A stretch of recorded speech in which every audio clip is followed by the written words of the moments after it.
Oh, it didn't. Okay, that was weird. It didn't automatically just switch over, but I think I have to switch it over. Okay, wait 1 second. I gotta get this Instagram. Hi, everyone. You okay? You okay?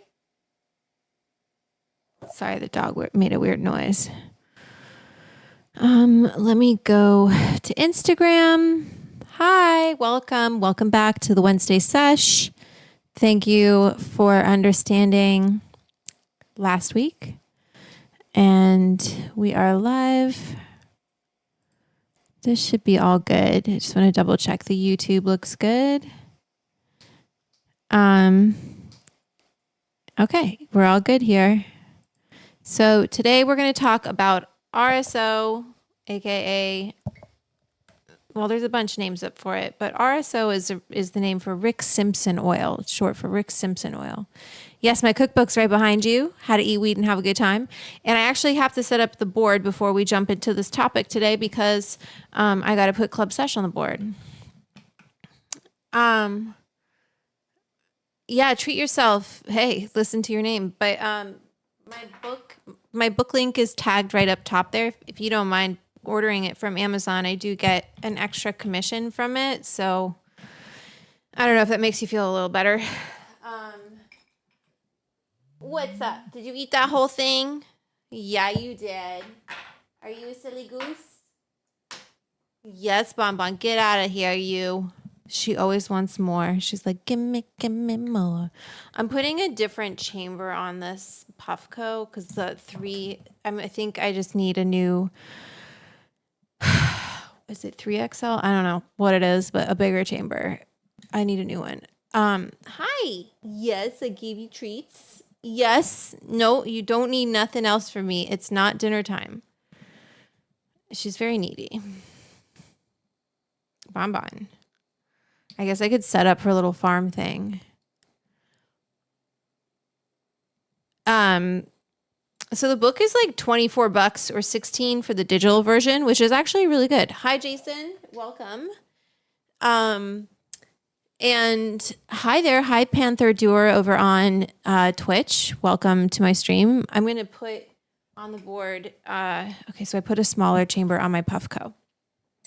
We're going to charge it a little bit and see if it works. But let's put the Club Sesh on the board. Hey,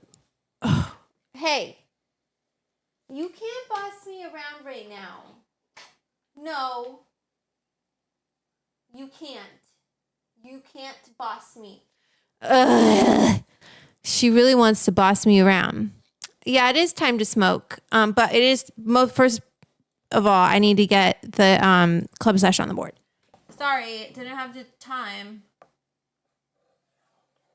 So we'll do one of our less involved, we'll do squiggles. Instead of filling it all in with chalk, that shit takes me time.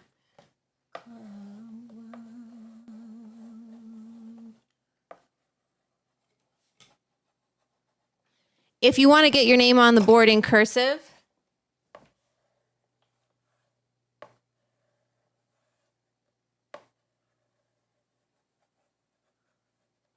YouTube demonetized me.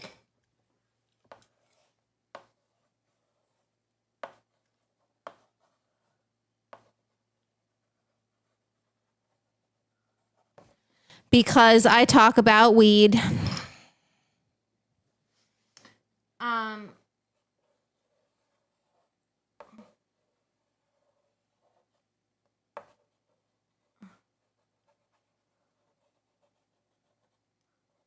But silver lining, you can send me a Venmo or a Cash App, and then I don't have to pay 30% to them anyway. So fuck them.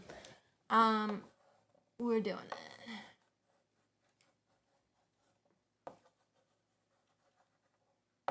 Bonbon, I am making art right now, and you are disturbing it.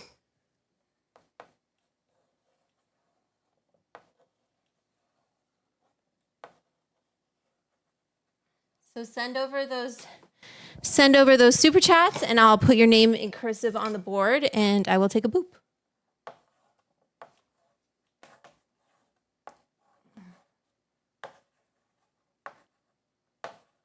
Also, you'll be helping me get some more boops because I definitely don't have enough boops to get us through this sesh. What's up? What's up, everybody? What is up? Okay, so yes, you can send super chats via Venmo, via Cash App. They don't let you do it via YouTube, so just whatever. I'm sorry, it's just part of being in the cannabis industry. Today is the 14th, and we have our first super chat from Patty Bishop. Patty B says, I've been wondering what the difference is. Yeah, so let's talk about RSO versus FECO versus FSO. Oops.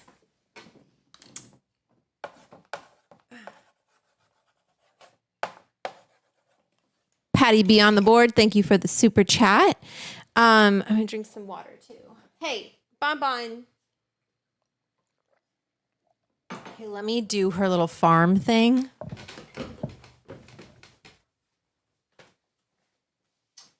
Yes, I'm cutting it for 1 second.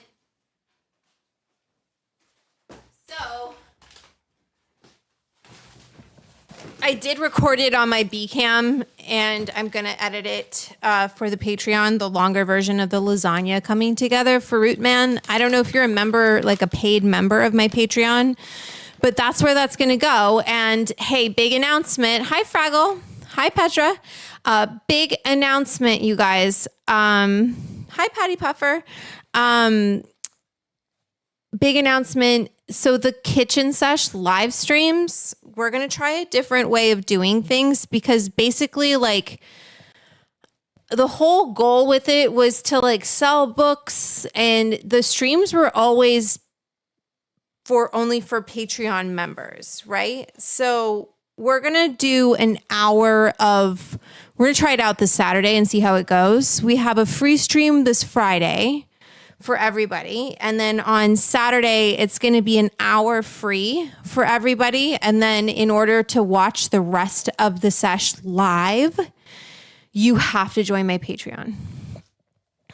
So, awesome, Patty. I see you over on Twitch. And so that's what we're going to do, because I really want to grow the Patreon, and we've been doing, no, that's not it. I'm not doing 1,000-layer lasagna. So we've got Bonbon's little game, her treat game that keeps her distracted for a little bit. Treats back there. But, so that's what we're going to do, just because then it's like, I just realized all the people sending super chats are my club members, right? So it's not like the super chats are coming from people who aren't club members, but then a lot of people are watching, and I'm like, how many of these people are club members? I don't really know. I guess I can poll you guys, like how many of you are, oh wait, it's down here. Start a poll. Are you a member of my Patreon? The Edibles Club. Yes. No. I'm a free member. Yes. Yes. I'm a paid member. How's the audio today? Is it a little hot? No. What? Oops. No. What is that? Start poll. Oh, wait. And then let's get rid of this top chat, live chat. So anyway, this link right here, you guys, I don't know if you can see my little hand there. Yeah, you can. This is the cookbook, and it's also the link to the Patreon, the Edibles Club. It's also gives you a little, here's how you send, you can send it to Venmo, and here's the handle for Cash App if you want to send a super chat. I just want to really grow the stream and keep it going and be able to do more days live streaming and invite more guests to come on and cook with me and do all of those things. And I really do believe in this community. And I think that there's a ton of people there out in the world who would love to join the club. And maybe they just need a little push. And maybe you've been watching the stream, or maybe you didn't know about it. But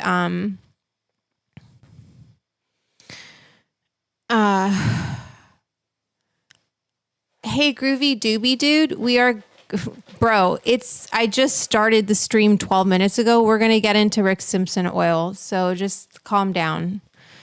And okay, cool. Watch this.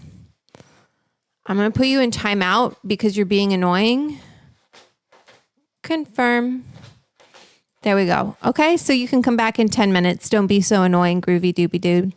We'll get started on RSO in a moment. I'm making club announcements because this is my Club Sesh and this is my stream. It's not your stream. I am here spending my day, set up the cameras, taking time out of my life to discuss all of this with you. Okay? So don't be so pushy. I'm not your mommy. You don't get to scream at me and tell me what to do. On that note, let's see if my pivot, my Peak Pro is working.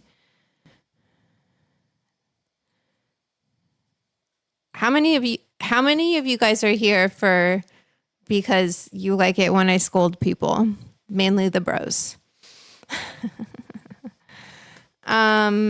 Oh, that's cute. They had like oh, my battery's dead. Oh wait, is it dead? Yes, it is. But why isn't this charging? Okay, now it is. Okay. Well, we're going to get back to that in a second, but we're going to do a dab in the dabber. Because clearly I need a little boop. And Patty sent me a big 4. Should that be like a side gig of mine? Is it funny? I feel like it helps people kind of, I feel like it helps people who don't say those things to, like, who are maybe a little bit more diplomatic about it, who kind of hold back and don't say anything. I kind of feel like it helps them to realize, like, you can tell these people that they're assholes and you can speak up for yourself. It's actually really important that I think it's important that you do, because it tells yourself and it shows yourself that you respect yourself and you aren't, there's a nicer way to do it. I just have lost my patience at this point with people in life and things that are going on where, anyway, and that's the great thing about concentrates. And we're going to get into all of the different types of concentrates with cannabis. There are so many of them. It can be super intimidating. Rick Simpson Oil is a very famous one, very old history. Rick Simpson is an actual person who developed this oil, this concentrate. And we're going to get into his process of doing that. And it's so funny. This is whitethorn taffy, but I wonder if they had anything to do with huckleberry, like whitethorn rose. I don't think so. She's still going to town on her little game thing. Don't we love it? That's what that whole thing is for. And so I just think sometimes I definitely go a little overboard, and for that, I'm so sorry. But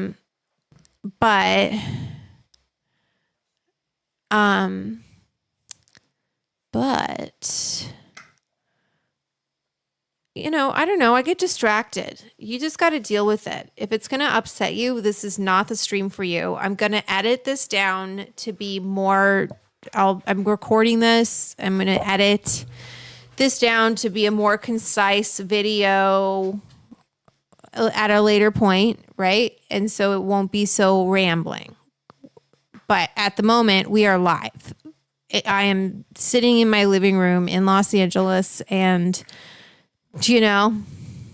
oh, wait, you want to look at this? This is not RSO. This is rosin, and I don't have very much left. I actually have to order some more. I only have a little goober. Get in this fucking... There. See that little goobs? That's like a teeny tiny boob, but we're skimping and we're saving, and we're going to order some more. Because I'm hoping you'll send me some more Venmos and super chats so I can buy some more rosin for myself, basically. But and just like pay for the stream. So let me delete these things because they are annoying. But this boop goes out to Patty. Thank you, Patty. I appreciate you. It was tiny. I know it's tiny, Kyle, but sometimes you just gotta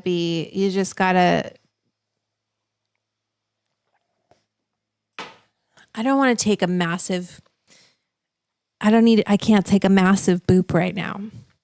I just got these 2 rosins and I feel like I'm blowing through my rosin.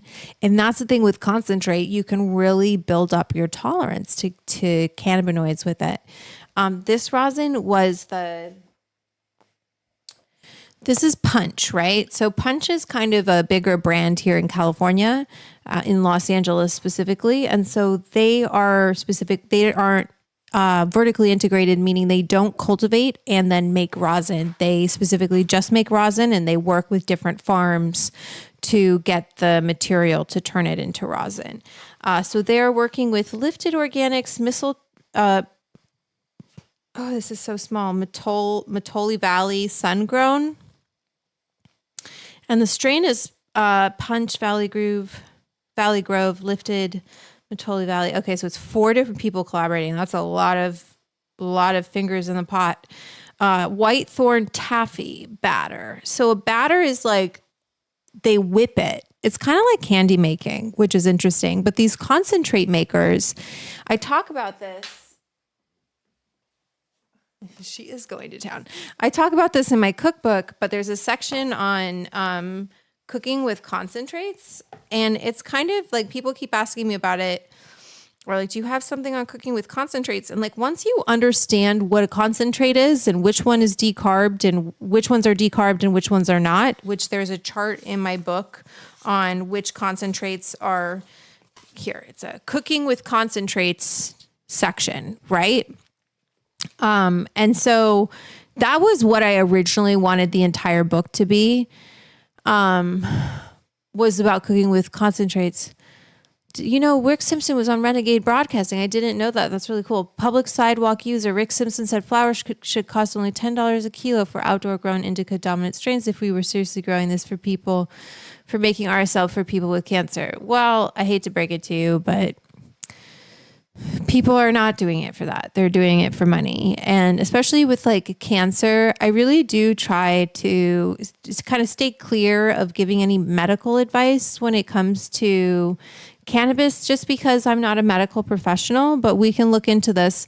I can tell you what I've heard anecdotally, like what I've been told as far as cancer treatment, but it's one of those things where I just don't like to touch on it. I've had friends who took bad advice from like acupuncturists and died because they thought, I don't know. I figured like Steve Jobs would be a good example of like, even with all of the money in the world and all of the fruit and all of the and all of that stuff, all of that plant medicine, sometimes you can't, it just doesn't work.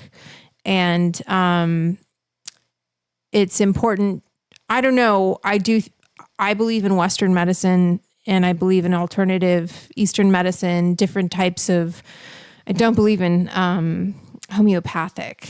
That to me is like, what? If you look at what it actually is, I'm like, what are we talking about? And everybody is so kind of charged about those topics right now. And especially with something as emotionally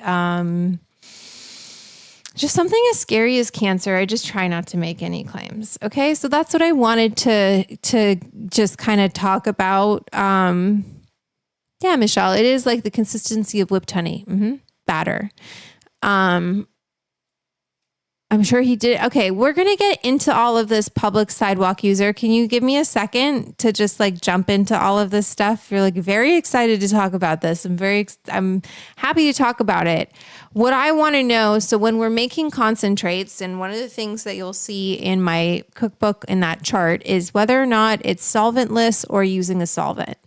Now, Rick Simpson Oil is going to use a solvent. I don't know what his original solvent was that he was using, I don't think he was using butane, but I don't think it was ethanol. I don't think he was using alcohol. But that is generally what you use to make RSO or FSO or FECO is you use ethanol.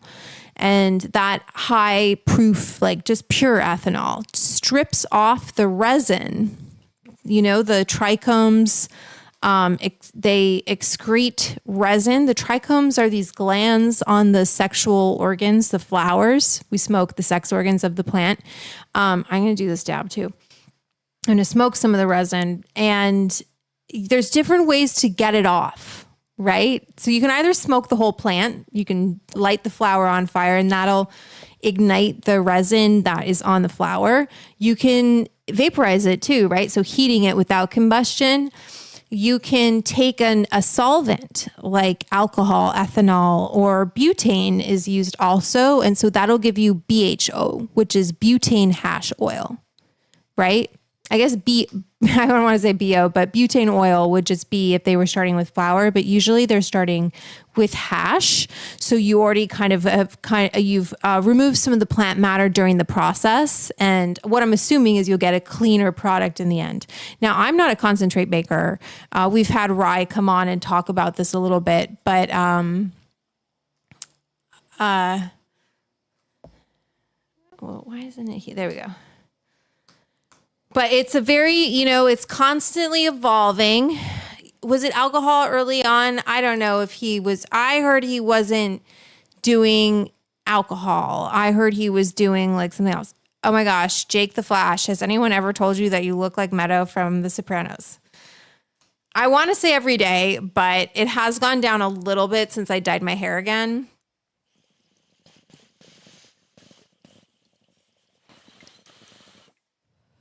When it had more highlights, I used to get it daily.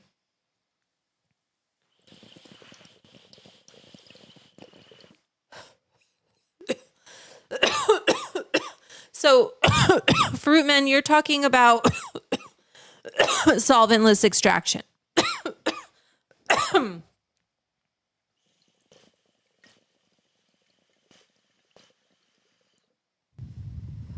Sid Hunter.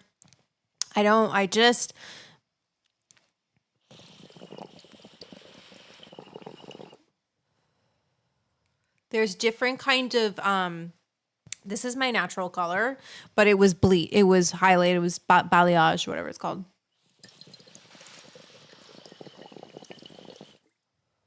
Thank you, Patty. This boop is for you.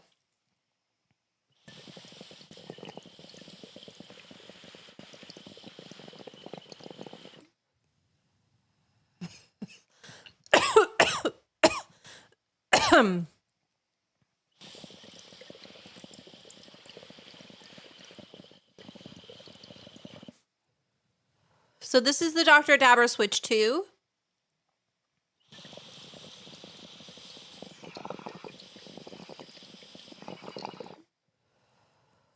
I enjoy it.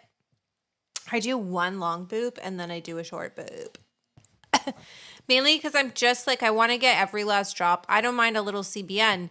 CBN is just degraded THC. Okay, one sec.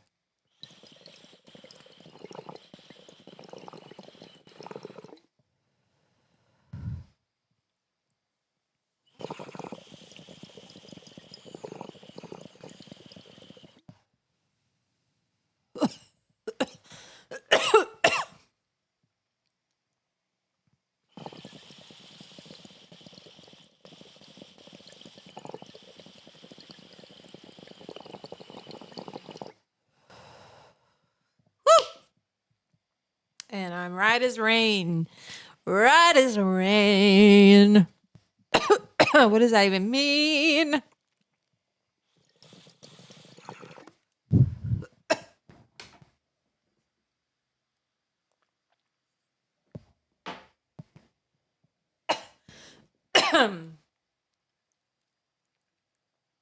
Okay, everybody's saying what they are smoking, and I like that. That's cute.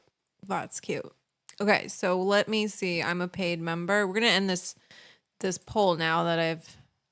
Okay, so let's talk about this. 37% of you said, "What is that?" The Edibles Club is my Patreon. And the Patreon is how all of this started. I don't know if this is like your first sesh with me. Wednesdays are the Club Sesh, right? So we're just chilling. We're just chatting today. We're going to talk about Rick Simpson Oil. I don't know if you don't know who I am, but I'm Vanessa Lavorado. I'm an edible maker. I've been making edibles since 2010. Honestly, before that, but professionally since 2010 as Marigold Sweets. And I started with cold water hash and moved on. 2015, distillate was the hot thing. And then now everybody likes solventless live rosin. So cold water hash, solventless, right? Water is not really being used to dissolve the resin on the plant. When you're making cold water hash, you're taking ice water and you're making those trichomes, those glands, really frigid. Because what does cold do? It makes things stiff and brittle. I'm going to end this poll, but to the 37% who said, no, what is that? It's my Patreon, the Edibles Club. You can DM me as a paid member. You can DM me. You get access to the Discord. We have people all over the world, Germany, New Zealand, England, all over the place. And the Discord has a bunch of different channels. I really want to see that lighting up more. So if you have anything special to say, you want to post anything in the Discord and have me bring it up today in the sesh, by all means. If you're a paid member, send me some messages. If you want to share anything with the sesh today, I can pull them up. I can pull them up on the sesh as we talk.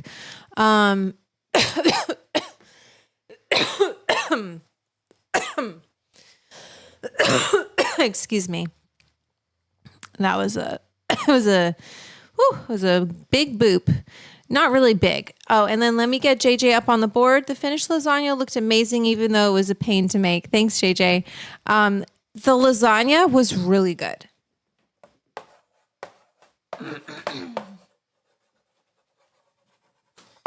So basically what I've been seeing from my paid members of the Edibles Club, like there's a welcome survey. Give me that.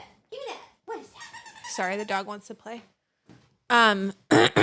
There's a welcome. Throw it that way. There's a welcome survey when people join the club, and a lot of them are wanting exclusive content from me. And I want to do more recipes for the club as well. That's the plan. I'm just going to go full force this year.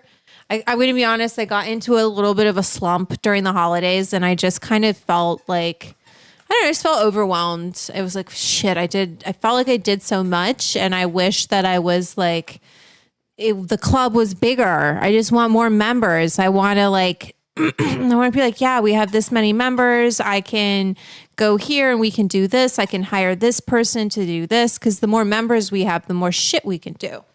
Anyway. And that's what I'm just going to kind of take some time every sesh during the sesh to remind people of the club.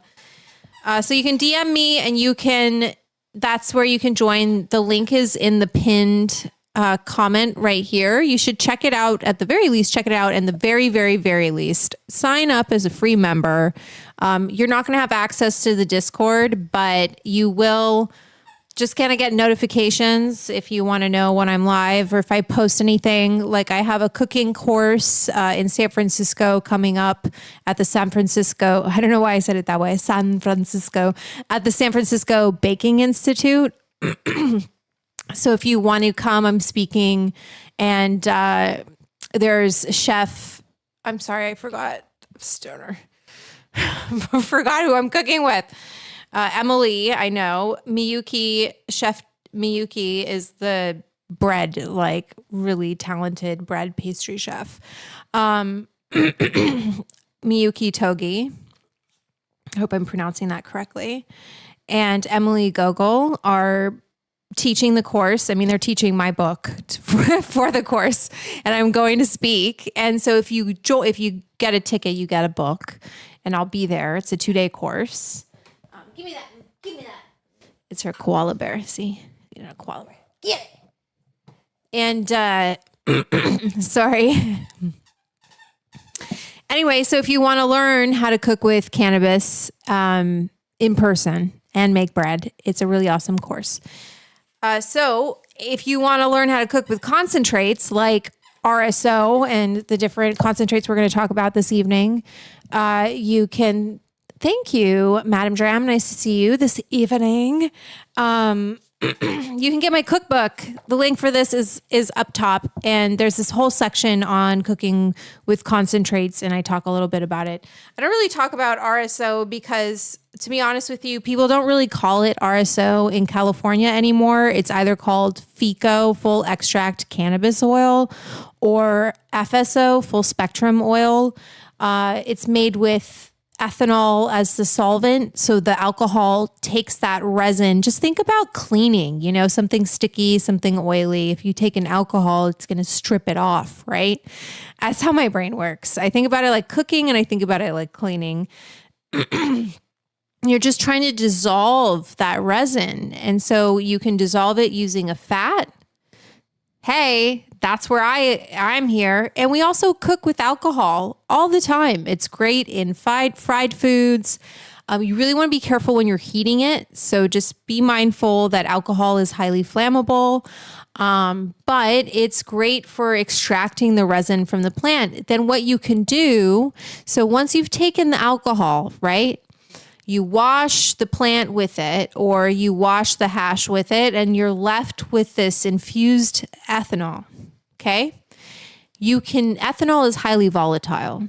You can heat it up or just let it slowly evaporate, but you can make an oil, take that resin. So get rid of the ethanol, and they have ways of purging it, right? You can put it into these special ovens, because with ethanol, again, because it's flammable, you do want to be careful. They remove the ethanol from the tincture, basically. And what you're left with is the resin. Now, from there, they can take it and sometimes I'm wondering if they're you can also do CO2 extraction. And usually it should say that. I'm assuming when I see FECO or FSO or RSO that it's going to be ethanol solvent as the solvent. CO2 is a common solvent, but you can get a crude CO2 oil. They don't usually sell those. I don't know though, because maybe they've started to package them and sell them. I used to get them when I was working with distillate, right? That's what they would, and that wouldn't be considered. Well, they haven't. Distillate takes it further in, they distill it and there's winterization, they clean it even further. There's different grades with the concentrates. RSO, FSO, FECO are always going to have all of the other compounds that you find in the plant in that resin, along with the cannabinoids and all of the cannabinoids that you find in that strain, right? Different strains have different levels of cannabinoids. And personally, that's usually what I'm looking at. I'm looking at THC, obviously, CBD, THCV is a very popular one. CBG is the mother cannabinoid, and that's what makes THC and CBD, etc. That's a conversation for another day. And when you have something like a full spectrum oil, ethanol extracted oil, you're left with all of those different compounds along with the cannabinoids, and we can talk about the entourage effect is something that is very commonly talked about in the cannabis industry. When you're ingesting orally, I should get Dr. Riley Kirk's book out. You know what? Let's see. Let me go grab it really quickly.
Sorry.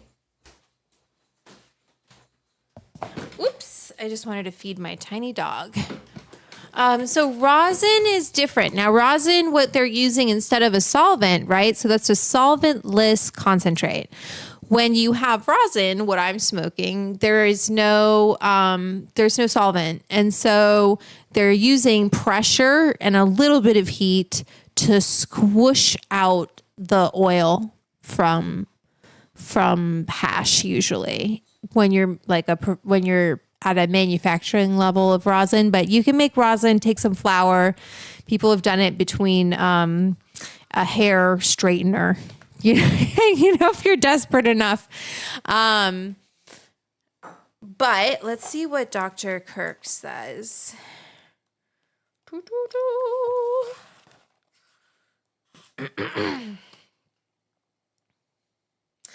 99. Okay, so this is Reefer Wellness from Dr. Riley Kirk. I can drop this link in the Reefer Wellness. Oh, wait, no, it's in my storefront, isn't it? This is a great book. You can just look things up, and she's so awesome. And let's support women in STEM and women in cannabis, because it is such a hard industry to be in. I squished different strains. It's just amazing. The color, the texture, the flavor you could extract. Yes. This is coming from Twitch. Okay, so this is Reefer Wellness. Just letting you know, the link I just put here is Reefer Wellness. If you want to get yourself a copy, I'm going to read what Dr. Riley Kirk has to say. Sorry, let me clear my throat. So,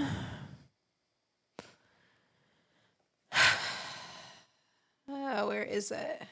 RSO, Rick Simpson Oil, also called full extract cannabis oil, or FSO, right? It's just different names for the same thing. Is a concentrated cannabis alcohol extract that differs from traditional alcohol-based tinctures. RSO is made by extracting cannabis and alcohol, then evaporating off the alcohol, so it is only the concentrated oil. This oil is typically used by medical patients and administered via syringe, not injected into the body, but not with a needle, right? I don't know what that's actually called. Not injected into the body, rather used for precise measurement of dose. Because dosing is critical, as it is very concentrated product, RSO was named after a Canadian, Canada. I knew that. Cannabis activist who used the concentrated oil to treat cancer and other chronic conditions. So let's dive into that. Let me put my... Let me get some water really quickly, and then I'm going to put in my headphones, and we're going to watch some history. But I also wanted to get... Maybe I don't need more rosin.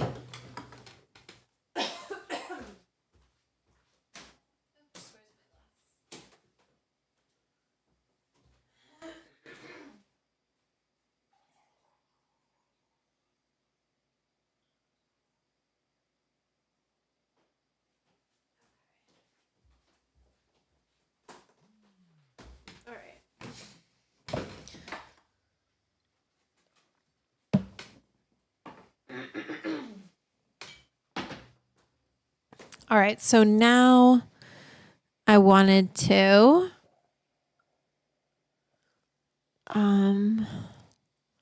put these on.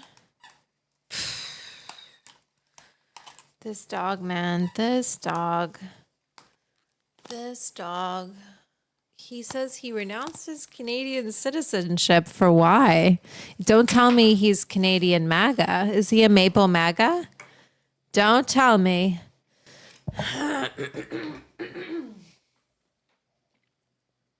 Don't tell me.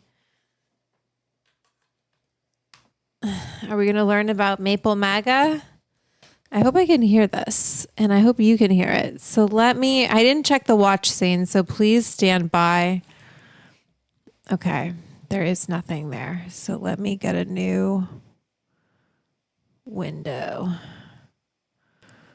And we'll go to YouTube.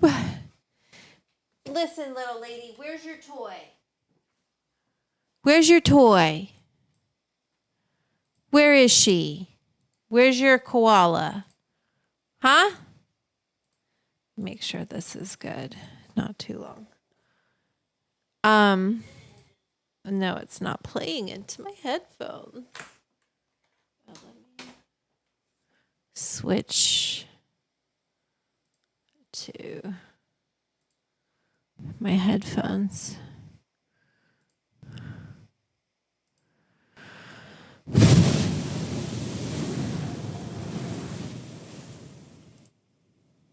There we go. Can you guys still hear though? No, because where the fuck is the goddamn browser? 1 second, everybody. Oh, wait. Why is it there? I don't want it fucking there. Just wait, everybody. I want it that one. Here we go.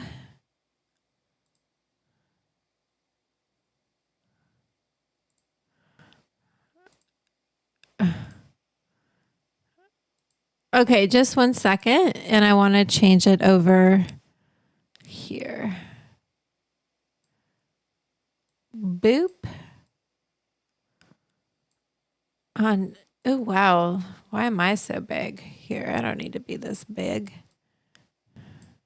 I'm on Instagram too. We try to stream everywhere. Let's make this bigger. Yeah, they get a little taste of the stream. Oh, what happened to me? Oh, there we go. There we go. Oh, wait, and I want to make this this needs to be, no, not full screen. What the fuck's that? Theater mode? Yeah, theater mode. And then let me make it smaller here then, because we want theater mode. Do. It's a new year. Bear with me. Thank you for your patience, my friends. Ooh, how big should we make this? That's good. And then I make sure you have sound. Don't need the game chat capture. We do need the browser. Okay. Could do all of this. Let's do closed caption. Cancer, multiple sclerosis, arthritis, AIDS. It just goes on and on and on. We'll center. I'm not sure if you guys are familiar with this man right here, but that's Rick Simpson. This gentleman changed the cannabis game forever and has potentially changed or saved so many lives along the way. How, you ask? It all started in a quiet corner in Nova Scotia, where he began a hero's journey that would challenge the medical establishment. We need to stop. I don't think this is AI. Wait, what happened? Wait, what's going on? If you have something really important to say, I hate to say it, but black resin. What? Who said black resin? Oh, I thought the black resin was the same thing. What is going on? Public sidewalk user, you're kind of bombing my chat right now. Can you chill a little bit, please? Do you mind? Just take a little bit of a chill pill. Calm down. Okay. And inspire a movement. His tool, a thick, dark cannabis oil that he believed could heal That's where the conventional medicine failed. This oil was That's the black resin she's talking about. would later become known as Rick Simpson Oil or RSO. What's going on, everybody? This is Dr. Andrioni, aka the Cannabis Doc. In today's video, we're going to be talking about everything RSO. Let's dive in.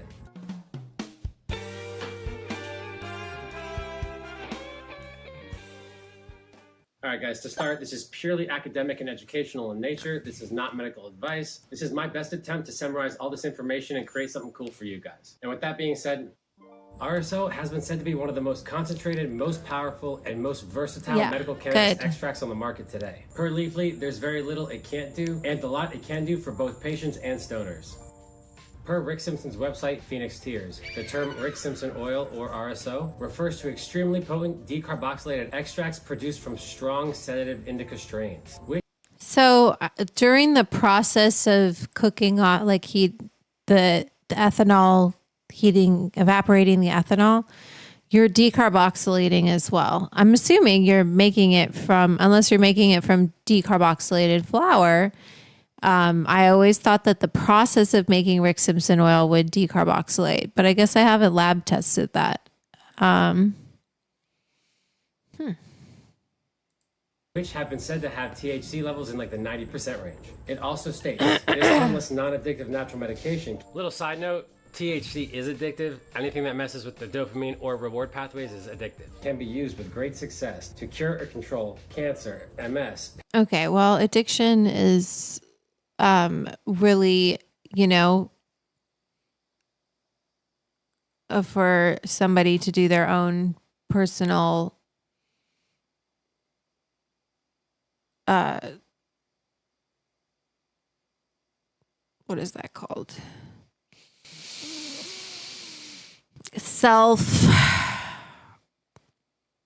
Like not introspection, but just self kind of check in with yourself and ask yourself, is this an addiction? And not meaning that it's something you're dependent on. I feel like could say that about a lot of things, right? Dependent on water. I don't drink water anymore. I'm in big trouble. I'm addicted to water. Is it detrimental, in my opinion, and I think in a lot of people's opinion, is it detrimental to your life? And so I think there's truth in that. Cannabis, depending on how it's used, like any other medicine, can be detrimental, or substance, because like medicine is a substance, but it's really about that individual and how it impacts their life, why they're using it.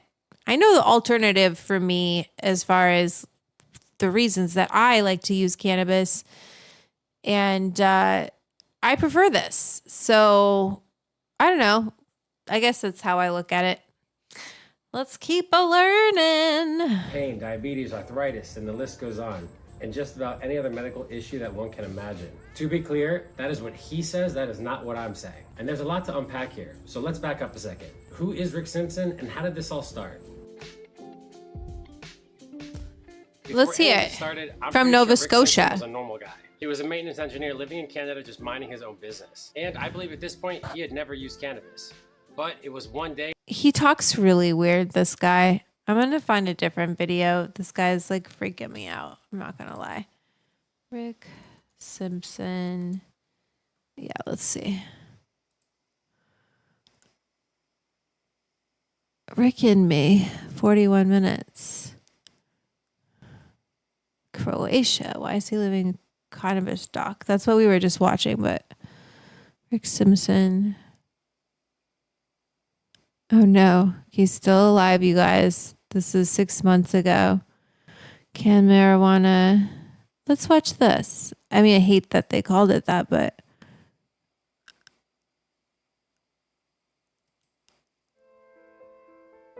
it's a little long. I do this film because I want people to know. My name is Patricia Crone, and I have terminal lung cancer. It's not a very good type of cancer to have. I got metastases in my brain, and they will grow, and they will eventually kill me. So I am interested. Can we watch this? Over and above this. Am I going to get in trouble? True story documentary. Makes me nervous. I want to just learn about him right now. But I don't like how that guy was telling me his story. The history of Rick Simpson. In the early 2000s, a man Whatever, named let's Rick get a- Simpson was living in Nova Scotia, Canada. Early 2000s. Simpson had been diagnosed with Really? skin cancer and was determined to find a natural cure for the disease. After researching various Skin plant-based cancer. remedies, Simpson stumbled upon a recipe for a type of oil made from cannabis. Simpson began experimenting with the oil and found that it seemed I'm so curious, like, where he stumbled on it. to have a powerful healing effect on his skin cancer. He shared his discovery with friends and family, and soon people all over the world were using the oil to treat a wide range of ailments from chronic pain to anxiety and depression. The oil, now known as Rick Simpson Oil, or RSO, quickly gained a reputation as a powerful and effective natural remedy. It became especially popular among people suffering from cancer and other serious health conditions, as many believed that it could help to boost the immune system and improve overall health and well-being. Today, RSO is used by people all over the world, and it is considered a valuable alternative to traditional medical treatments. While more research is needed to fully understand the potential benefits of RSO, many people continue to swear by its effectiveness. See, what I would do is I would do not decarb flour with the alcohol. And then when you put it in the oven for a little bit on low, like 180 or something, maybe lower.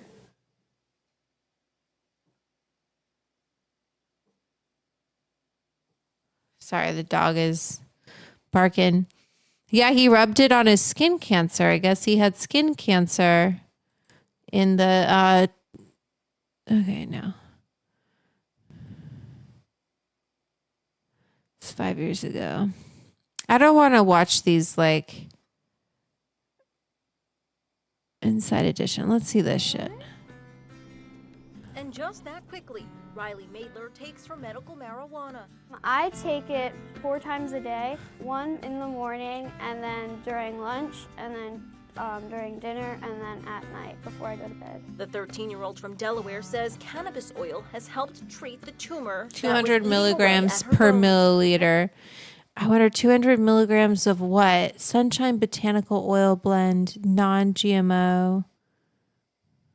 Away at her bones. In 2nd grade, my face started to grow and it was getting bigger. My mom decided to take me to the hospital. The news from the doctor was grim. Riley, who was 7 at the time, was diagnosed with aggressive giant cell granuloma. Only a handful of people in the world have the disease. I was just like so uncomfortable because, you know, like seeing my face in the mirror and it's like all big and it made me really sad and stuff. I was also in pain because of my seizures that I started having. Oh, no. My stomach would cramp up and I started to hallucinate. It's actually like a gut emptiness of when the doctors, first described to us what was happening and what they thought was going to happen. After surgery, Riley's mom decided to give her medical marijuana to see if it would help her symptoms. Okay, so after, I just want to be clear, after surgery, right?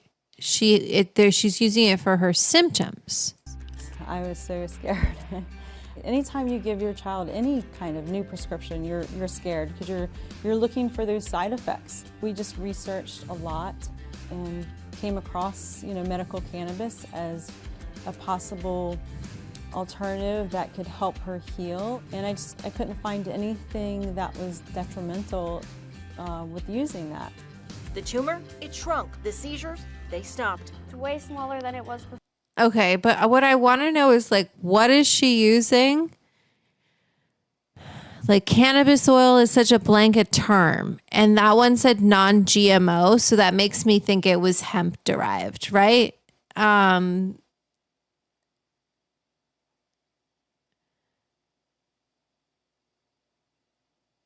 So anyway. Let's look at this one, how to make Rick Simpson oil. RSO is a high-potency cannabis extract with high levels of THC along with other cannabinoids. Many researchers have demonstrated its health benefits as a substitute or an assist for prescription drugs. People that make their own RSO should use cannabis from indica strains to make the oil correctly. Many people suggest What? People just say stuff. that these strains create a more subdued, relaxed state, which is key to assist healing. When you're going to be preparing to make RSO, you will need the following materials: 1 tall mason jar, 1 short wide-mouth mason jar, a blender, preferably a smaller type depending on how much cannabis you're grinding up.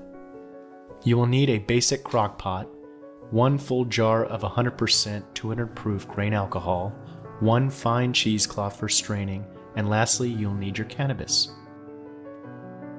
One of the first steps when making RSO is to grind up your cannabis. You can choose to do this by hand or use a blender.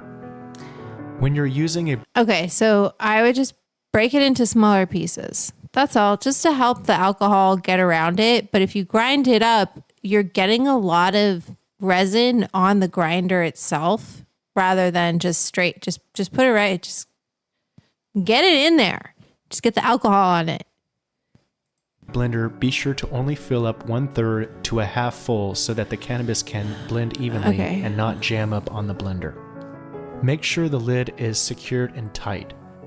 I like to blend it on a low setting so it's not too grounded up when I'm ready to mix it with the alcohol. You may want to shake it some, and if it gets stuck a little, it helps to grind up more evenly overall. When it's finished blending, I usually hit the side of the container to get any stuck cannabis loose. After that, pour the grounded cannabis into the tall mason jar. Then I guess you could rinse that out. Up. Rinse that out with the alcohol. Make sure you don't fill up the jar all the way so you will have room to stir and mix the alcohol. Now that the cannabis is fully grounded up, it's time to add the grain alcohol. Ground. It's best to freeze the alcohol for at least an hour before mixing.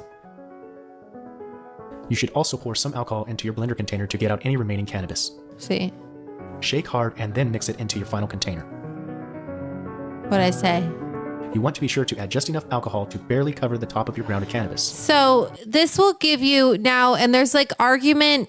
Here's the thing. If you use a grinder, you're really going to open up the plant cells, like the plant wall cells. The trichomes are on the outside. If you're just after cannabinoids, if you're just after the resin, you don't need to grind it up like that. You can just break it into smaller pieces.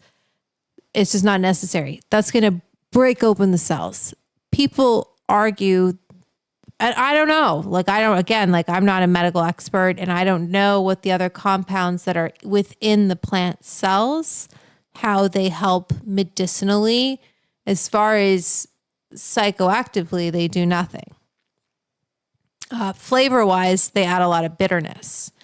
So if you wanted to kind of avoid that, which is kind of also the point of freezing the alcohol, it helps to extract less of like the chlorophyll and other compounds found in cannabis if you have a really cold alcohol.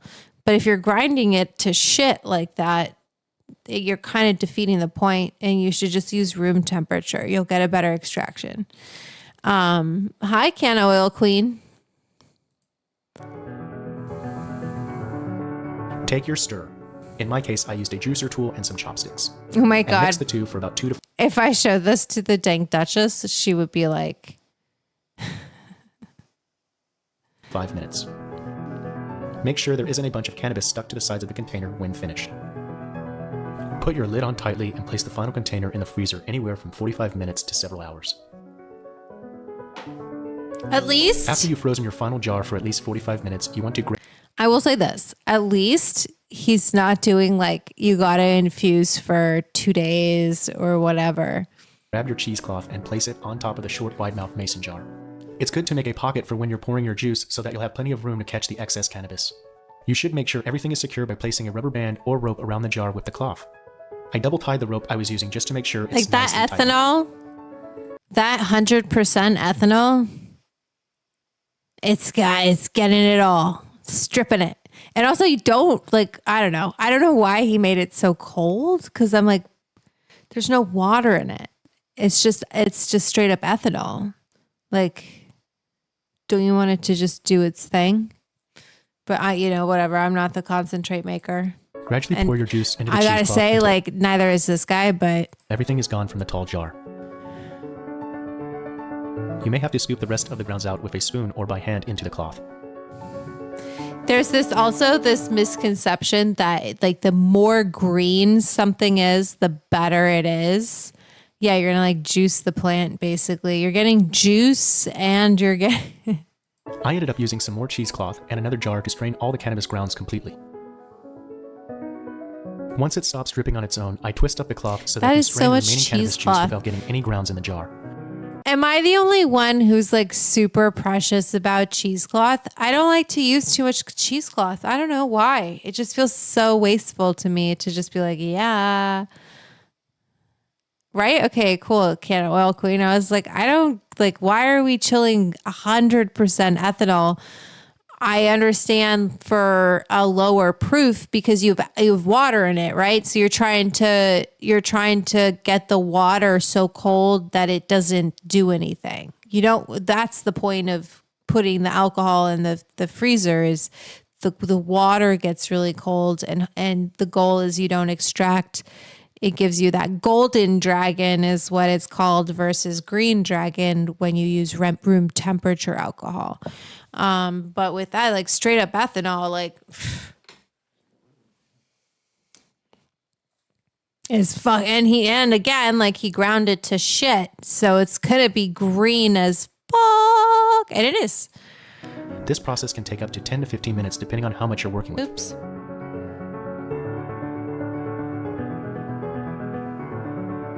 Take the crock pot and fill it up with warm water. Fill up to the point of liquid in your RSO jar. Set the jar in the center of the pot.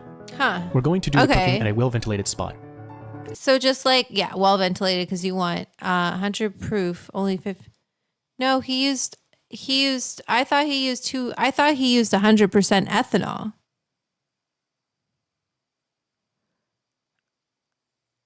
I think he used 200 proof. I think he used like, or did he only use 100 proof?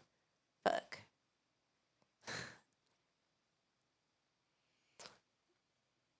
Grind. We're at 427.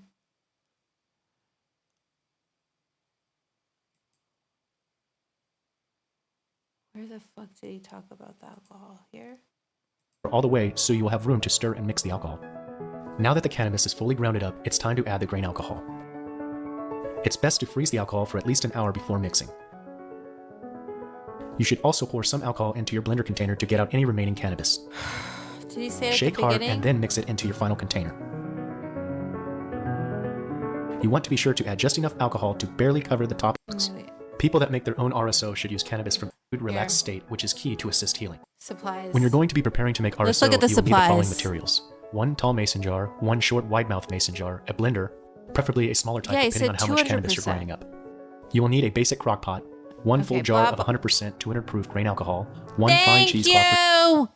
Listen, but who said that? Bro, public sidewalker, I'm going to fucking put you in timeout, man.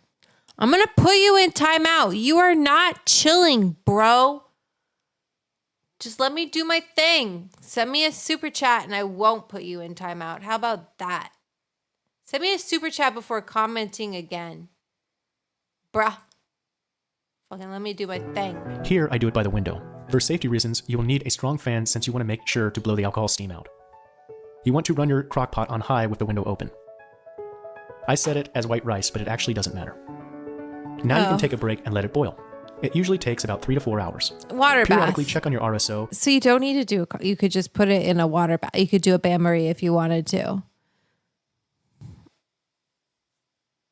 Public sidewalk user, I 1000% know you're a bro. Give me a break. And you should always stay in for the entire time your RSO is cooking and never leave it unattended. Safety here is the most important, since the grain alcohol is highly flammable. Here you can see the liquid still running, which means it's not quite there yet. We are looking Men love to do that to me. You're not a man, but bros love to do. You're not a fuck. One, women never call themselves females, you fucking tool bag. No woman says my fellow female. Let me get that into your head. Two, all of your behavior here this evening screams my mommy didn't pay attention to me when I was a little boy. Okay? So listen, this must be your first time to one of my streams, but everybody else here in this sesh knows exactly where they are and who they are with. Okay? And I am going to be 40 this year. So if you think I don't know when I'm talking to a bro, you don't know who the fuck you're talking to. I don't just look like Meadow Soprano. They cast her to look like me, if that tells you anything, okay? That's for you, bro.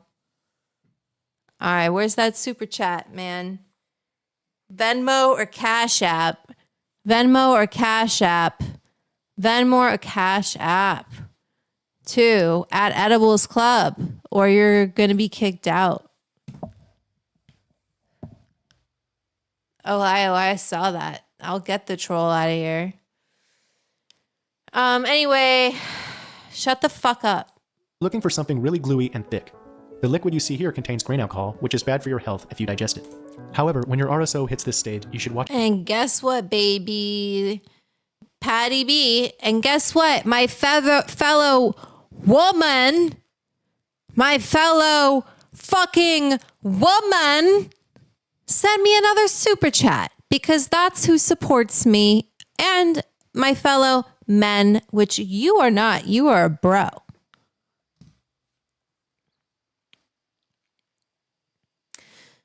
Where is my super chat? So Patty B says, I've been wondering what the difference is between RSO and FECO. Now I can get some answers. Also, I'm going to try out my Amazon Prime account to subscribe to you on Twitch. Cool.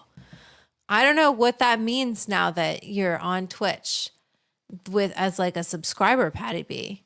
But I'm going to put a big heart by your name. Thank you for the super chat. And I'll take another boop for you. Let's see if our Puffco is back in action. And fucking Madam Dram, look at that. Look at that. Another one of my fellow women. My fellow women. No one fucking calls women females other than bros. Loser. No, you fucking bro. I'm done with you. You're a douchebag. Boat, bye, sidewalk, loser. What did Madam Dram say? And we're going to get back on track, because we're not letting this asshole distract us this evening. We have a mission, and we're educating ourselves about RSO and FECO and FSO. So when you go into the dispensary and they're like, you know, you look around and they're like, you're like, what concentrates do you have? What full spectrum meaning you have all of the cannabinoids, you have all of the terpenes, you have all the flavonoids, you have all of the other compounds found in the cannabis plant, the waxes, the chlorophyll, etc. It's all still there in the oil because it was extracted, right? Definitely was fucking extracted here, man. So, okay, Madam Dram says, for cheesecloth is so versatile. Oh my God, Madam Dram sent me a super chat for, for cheesecloth. You're so cute. That is so sweet. I'll put you up in blue.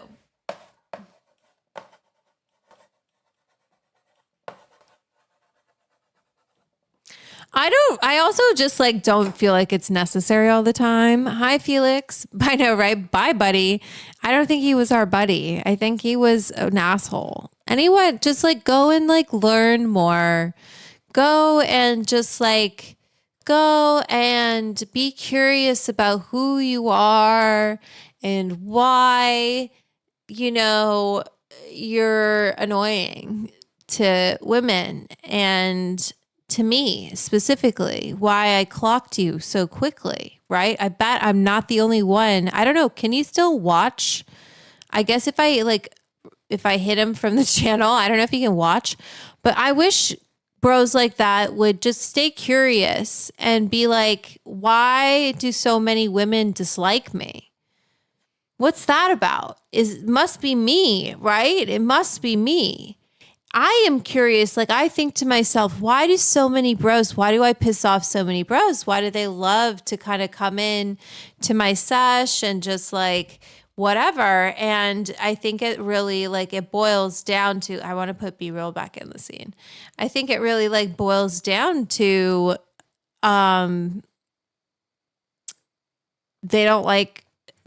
they see this as a male dominated industry, and he wanted to come in here and tell us about Rick Simpson Oil because he's obsessed with it, and it's just like, calm down. I don't really give a fuck. Okay. I just want people to feel confident and educated when they go into a dispensary, and to know that this is made with ethanol, which is alcohol. Okay. That's true, Rave Zara. That's totally true. Watch it closely and check it every 15 minutes. Thank We are you, looking for Madam something like this, Dram. dark and thick. There is no flow when you tilt the jar. This means all the alcohol has been boiled off. You can use a stick to test your RSO. The texture should look something like this. There should be no bubbles. To consume it, the best way is to purchase organic capsules and put your RSO into it. As to the dosage, it really depends. Start with a very small dosage and fill it out over the next couple hours. You will land on the perfect dosage for your body type. You could also like whisk it into a little bit of olive oil, right? At that point, it's decarbed, and you can just like, whisk it into some olive oil and make a salad dressing. Okay. Someone said, they're like, I posted the lasagna, and they were like, I can't eat that. I'm diabetic. I'm like, I'm really sorry. That sucks. I don't know if I said that. I was like, did you know that I ate a salad during that stream, and you can infuse salad dressing if you really wanted to? There's all sorts of ways to infuse, and concentrates are a wonderful way to infuse your food, especially RSO or FSO or FECO, because we know that they're all the same thing. Man with the golden milk chai high. Am I high? Not high enough, my friend. Not high enough. Okay, 63% on this battery. Look at that. We love it. We love to see it. We've got this. I'm going to use a smaller chamber today, so we're going to see how this goes with the Puffco. Maybe I'll like it more. Let's smoke the rust of this Whitethorn. I have a little more boops after this. I wish I had a snack. Where the fuck did I do with my hot knife? Oh, I put it in here, right? Yes, I did. Good job. What did I do? I put it where it's supposed to go. So when I made my tincture, it was only one step from RSO. Yeah, you basically just have to, but you want to be careful in that heating process. Like, definitely make sure there's good ventilation. And you could put a mason jar into a pot if you want, or you could, if you wanted to put the RSO into a bowl and do it in a double boiler like a Bain Marie, you could do it that way as well. You could totally add a vinaigrette. You could take the RSO and just make a vinaigrette. Why not? Oh wait, I gotta update my firmware. I've read and understand.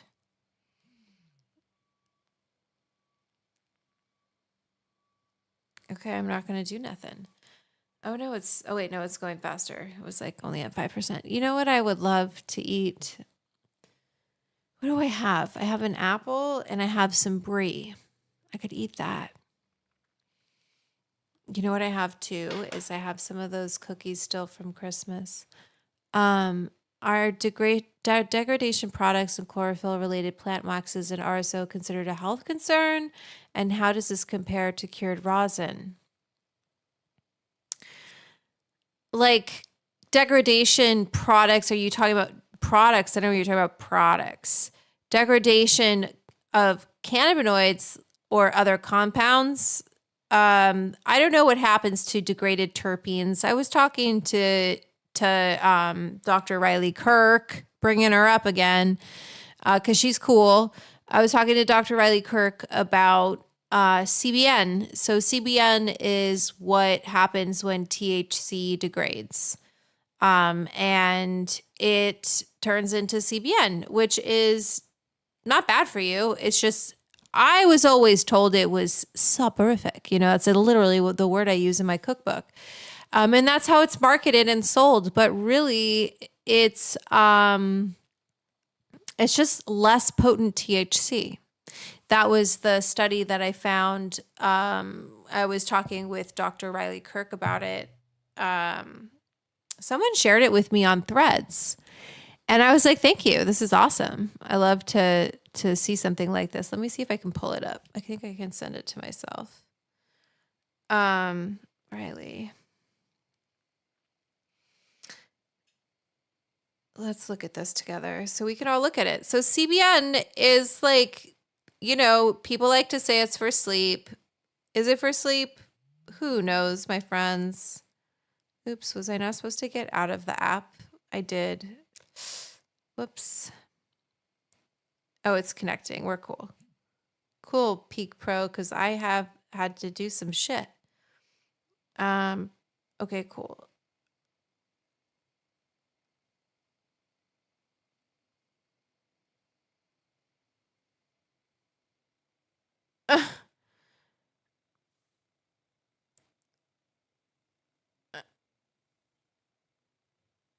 One second. Sorry, you guys. Loser. Okay, so let me.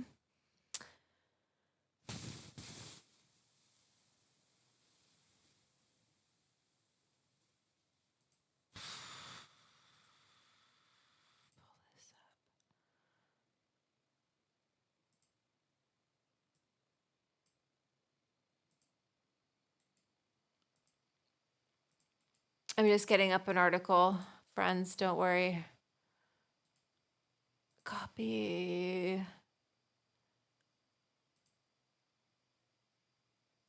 And paste. Oops, don't knock it over, bitch. Okay. Oh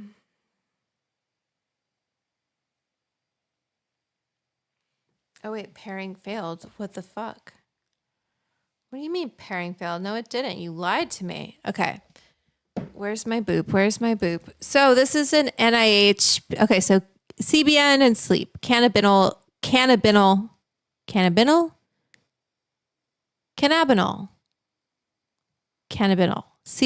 Let's just call it CBN. And sleep. Separating fact from fiction, Jamie Corin. And this is coming from 2021, so it's relatively recent, not too old. Author information. Who the fuck is this person? The Center of Medical Cannabis Education, Del Mar, California, National University of Natural Medicine, Portland, Oregon. Okay. Cool. Abstract. In recent years, marketers of cannabis, i.e. marijuana, products have claimed that CBN has unique sleep promoting effects. Okay. Yes, I've seen that everywhere, right? That is very true. Oh, wait, let me get this right for you guys so you can see it correctly. Yeah. Okay. Despite a plausible mechanism, it is possible that such claims are merely rooted in cannabis lore. The aim of this narrative review was to answer the question, is there sufficient clinical evidence to support claims that CBN has sleep-promoting effects? A systemic search of PubMed Medline was performed to evaluate the published evidence. The abstracts of 99 human studies were screened for relevance by the author and reviewed for compliance with the inclusion criteria. The characteristics and principal findings were extracted from 8 full-text articles that met inclusion criteria for detailed review. Preclinical and clinical research investigating the effects of CBN is dated and limited, with the preponderance of human studies occurring in the 1970-1980s with small sample sizes lacking diversity and socio-demographic characteristics. Studies specifically assessing subjective effects associated with sleep, such as sedation or fatigue, are rare. More importantly, published clinical trials investigating associations between CBN and validated sleep questionnaires and/or formal polysomnography were not identified in this review. In addition, evidence demonstrating that CBN itself elicits cannabis-like effects in humans is mixed, with the majority of available evidence demonstrating a lack of such an effect. Consequently, there is insufficient published evidence to support sleep-related claims. Randomized controlled trials are needed to substantiate claims made by manufacturers of cannabis products containing CBN. Excuse me.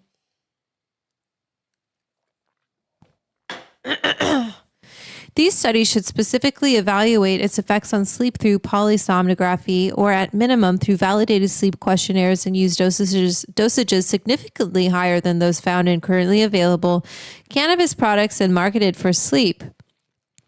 Individuals seeking cannabis-derived sleep aids should be skeptical of manufacturers' claims of sleep-promoting effects. Okay, so basically that's the abstract. That's, summary of the article. I think that's kind of a good thing, not a unfair assessment. It's always good to be kind of skeptical of like making but like I said, I don't like to make medical claims. I will say like cannabis in general is good for sleep. THC edibles are good for sleep, right? That's kind of been always the thing. Now, I thought there was some sort of, okay, we got a boop. Boop. Ooh, sticky. Do these work? Oops. Wait, no. I don't know what that is. I gotta figure that out. So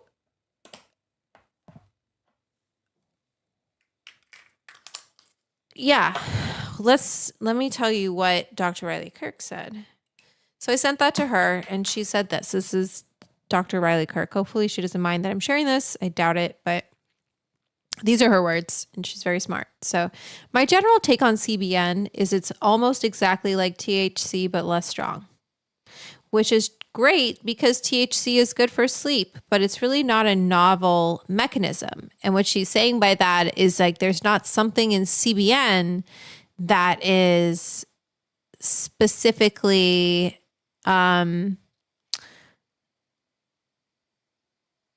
what is going on, man, with the golden milk chai? Can you calm down too? What the fuck is going on?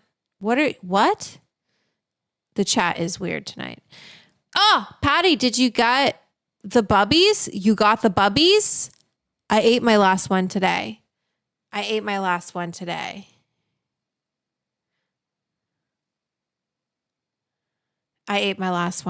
So I need more pickles.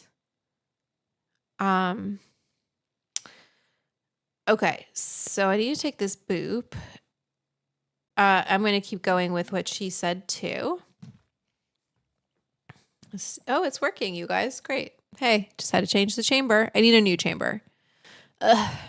Oh my God, the Bubby's pickles are so good. They're great. They're the best pickles I've ever had, I have to say.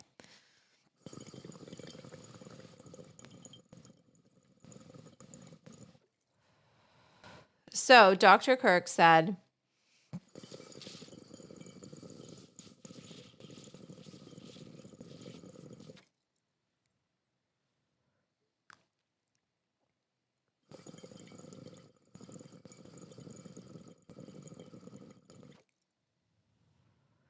I think when CBN is naturally produced through intro of heat and oxygen,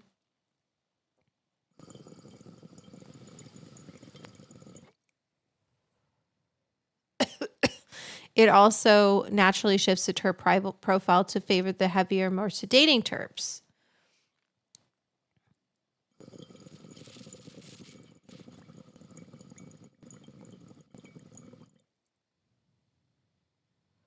I think, okay, so basically what I took from this, right, is we need more research. That's what I took from it.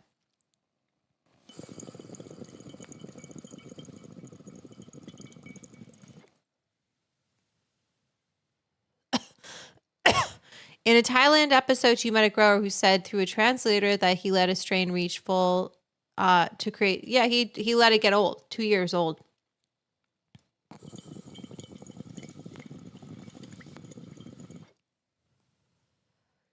There's more research is needed on it, and that's just the case. That's the story, my friends. I feel like I can hit this a little bit more.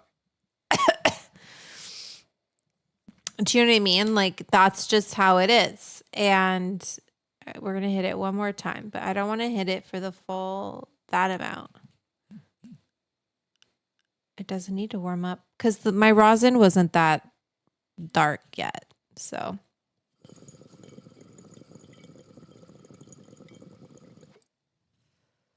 I'm not going to hit it this whole time, though. No.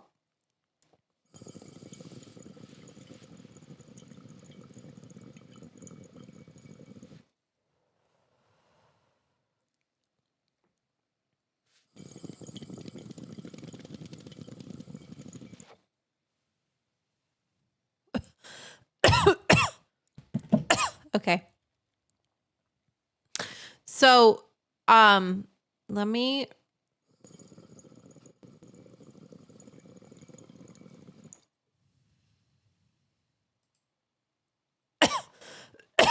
that was a lot.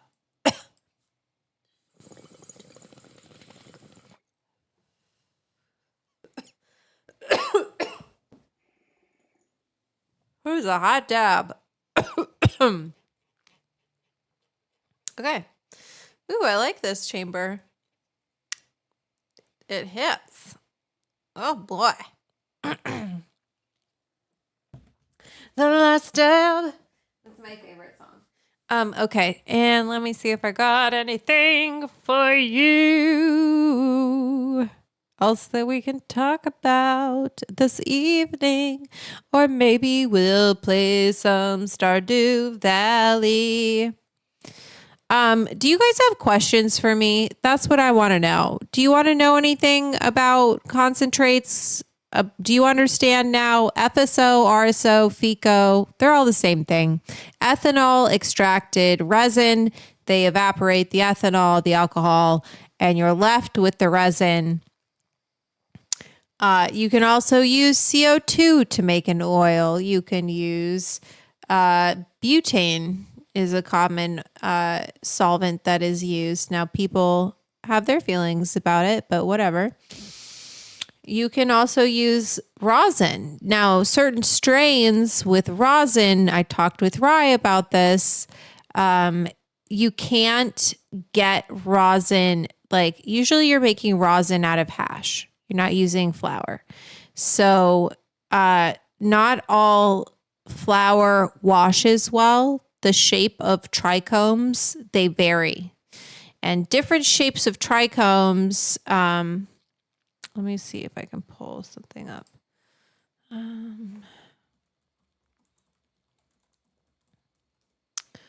me see.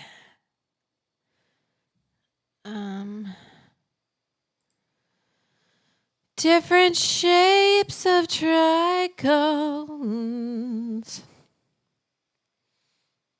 Let's look at trichomes. Why the hell not? Why the hell not, Taruni? Let's look at them. Many growers, when they're looking at determining the peak harvest of their cannabis plants, will look at the trichomes. A lot of growers, when they're looking at the trichomes, notice there's more than just one type of trichome. Well, this video here will explain the different types of trichomes that you might be visually seeing. All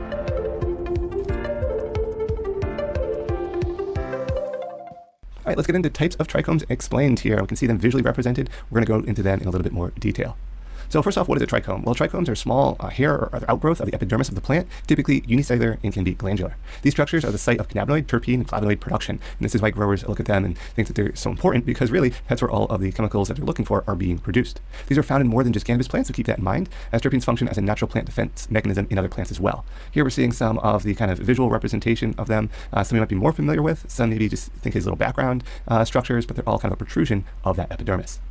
Now we have the glandular trichomes here, and there's going to be a whole bunch of different types. I'm going to try to present some good visual images as well as some descriptions here. So glandular trichomes are going to be kind of in this category, and they produce and store large amounts of you guys, resin, which are found in high quantities in female flowers, but are also found in leaves and also on the stems of particularly younger plants. So not just only found there, they can be found in other portions of the plant as well. Okay. Glandular trichomes can occur as small bulbous trichomes with one cell stalks, sessile glands, which are attached directly at the base without a stalk, or multicellular stalked granular trichomes with long multicellular stalks into the bracteoles surrounding the pistil flowers.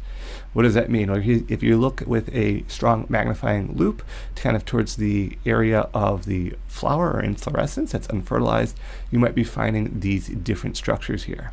There are 3 common glandular trichomes here, as we can see listed, and we'll go through each of those and show you kind of a good picture of each, so you can identify those different glandular trichomes. Are all Yeah, in that he's cool, same right? category. So starting with the first one, the bulbous trichomes here. And these bulbous trichomes are found throughout the plant, but do not produce or contain cannabinoid or terpenes. They're very small, 15 to 30 microns in size. So they are that little bit of that kind of like Interesting bulb-like look to them. Yeah. And found throughout the plants, not But just no in stalk. one area, but do not really contain any cannabinoids or terpenes. So Okay. not really What do a they main do? focus to determining the peak of harvest or how well your harvest may go. Then we have the capite sessile trichomes.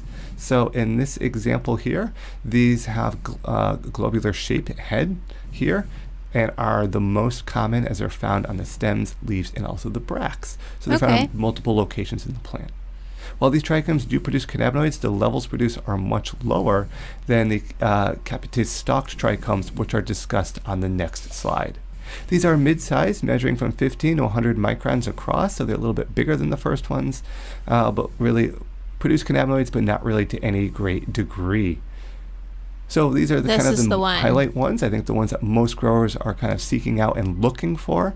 These are the capitate stalked trichomes, and they are the primary source of the cannabinoids, terpenes, and other plant oils found in cannabis plants that develop only after flower formation.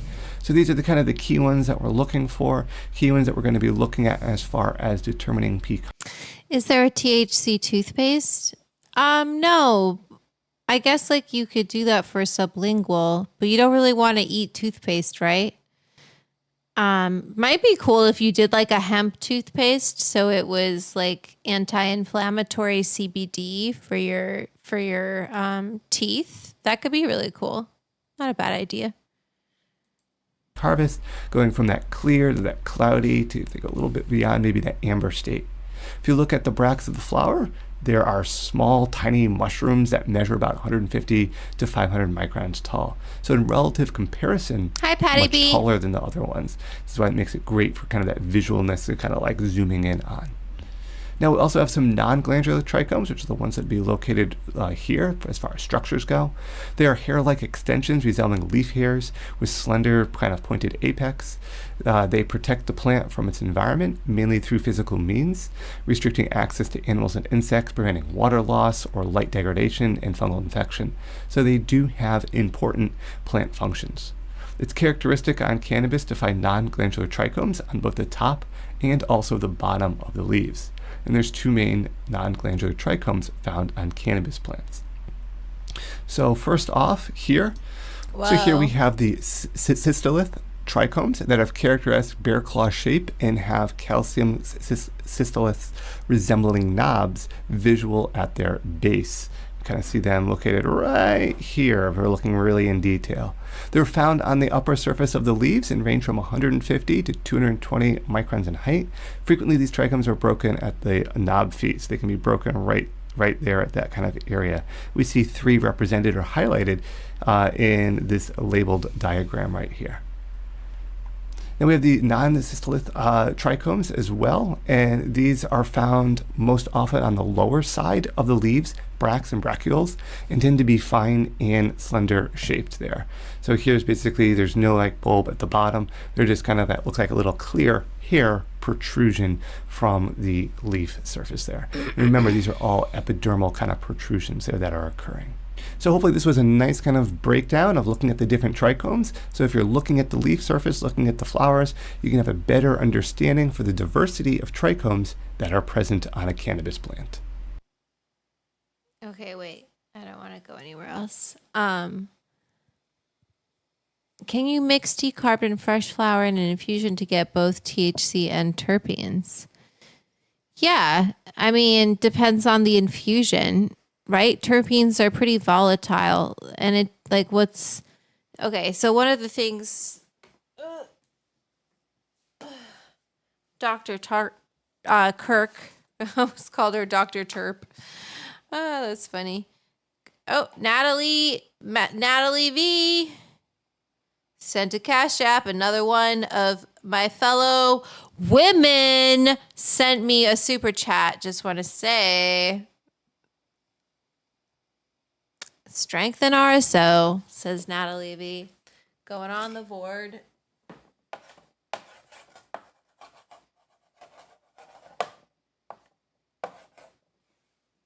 Thank you.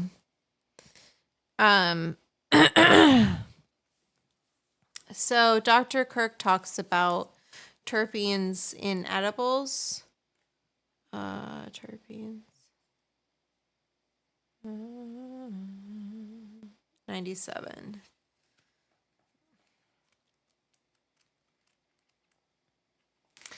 Page 97, the entourage of edibles, okay? When the liver processes THC, it uses enzymes to transform THC into an easier form to process and excrete. However, it's not just THC that is being metabolized.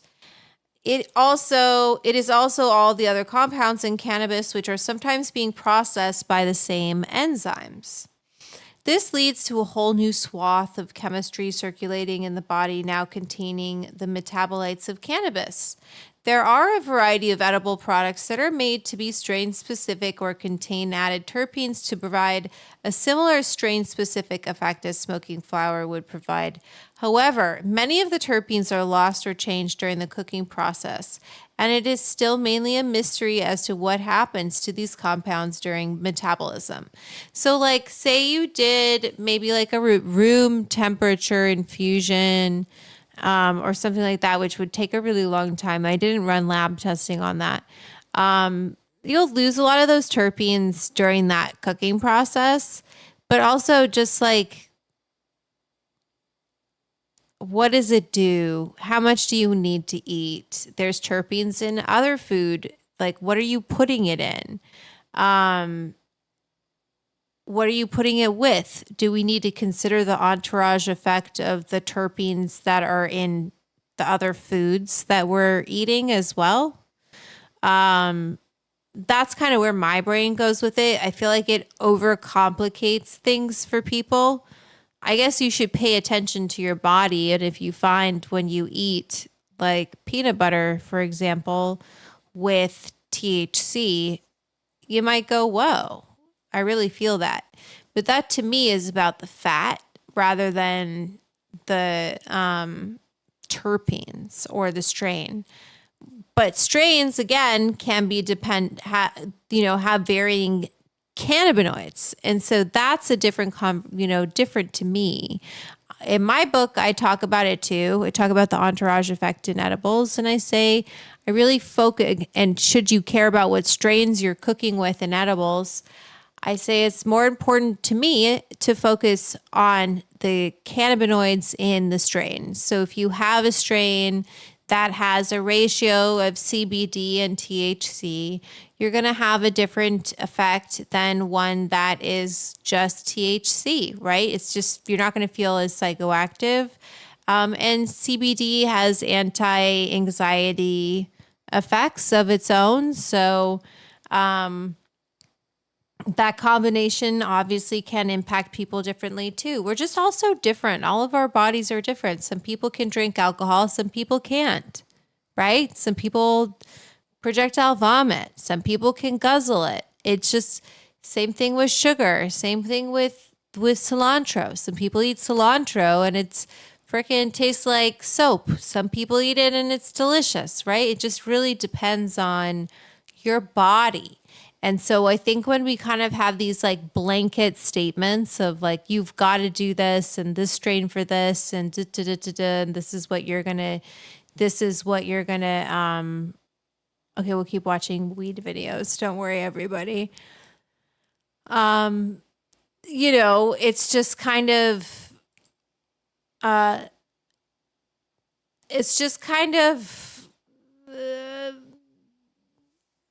a lot of claims to make about a very complicated topic.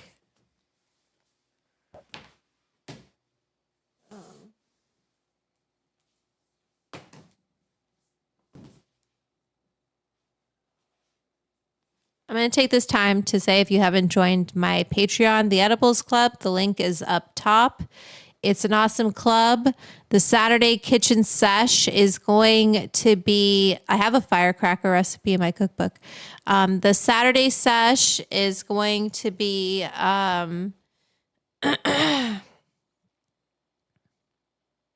also, what should we make on Saturday?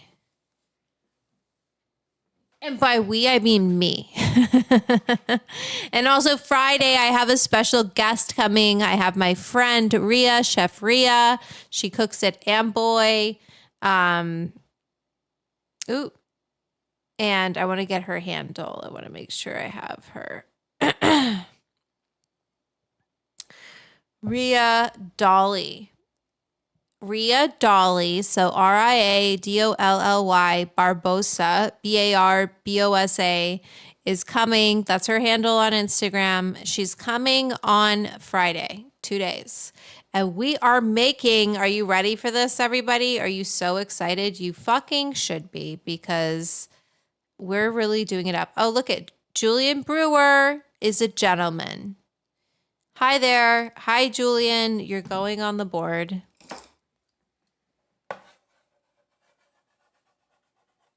Julian B.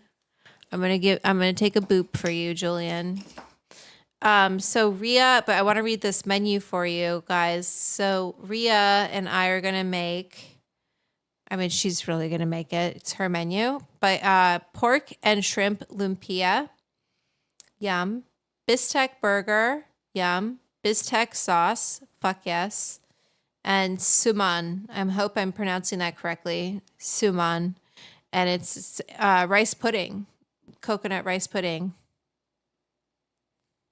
Love it. I'm so excited. So Friday, I'm going to be cooking my ass off with Ria. I mean, she'll make it. She's a chef. So this is going to be laughable for her. She's going to be like, what are you? It's such a nut job. But she's never done the live stream thing before. So I think it'll be exciting for her to kind of see my whole setup and my little, like, you know, a one-woman show. It's going to be a two-woman show. You know, I love to bring my friends on. And yeah, your super chats support that, because I'm going to get, you know, I got to get some pork. I got to get shrimp. I got to get shiitake mushrooms. I've got to get carrots, scallions, garlic, and I got eggs. I got soy sauce. I got fish sauce. She's bringing the wrappers. She's bringing the sweet chili sauce, but I do have sweet chili sauce because I like sweet chili sauce. Maggie's is my sweet chili sauce of choice. And then the bistec burgers. She's going to bring the beef. I got to get the brioche buns. I'm kind of like, I got to get a good brioche. You know, we can't fuck around with that. The mayo, I'm going to say maybe we make the mayo, but maybe not. I've got mayo. She's bringing the provolone, the onion I have. And then the bistec sauce is onion, soy sauce. And then we're mounting it with butter. So we can infuse the butter. And then the suman, the rice pudding, we can infuse the coconut milk. So I've got to go get some. I'm going to go to Cornerstone Wellness tomorrow and get some supplies as well. Don't wait for me there. Okay, so what else? Let's see. In this Tobacco University video, I'm going to look at visual trichome evaluation to determine peak harvest time, utilizing images from students in my class, as we can see located right here, to try to investigate trichomes and give a grower viewpoint so you can best relate it to potentially something that you might be able to see yourself.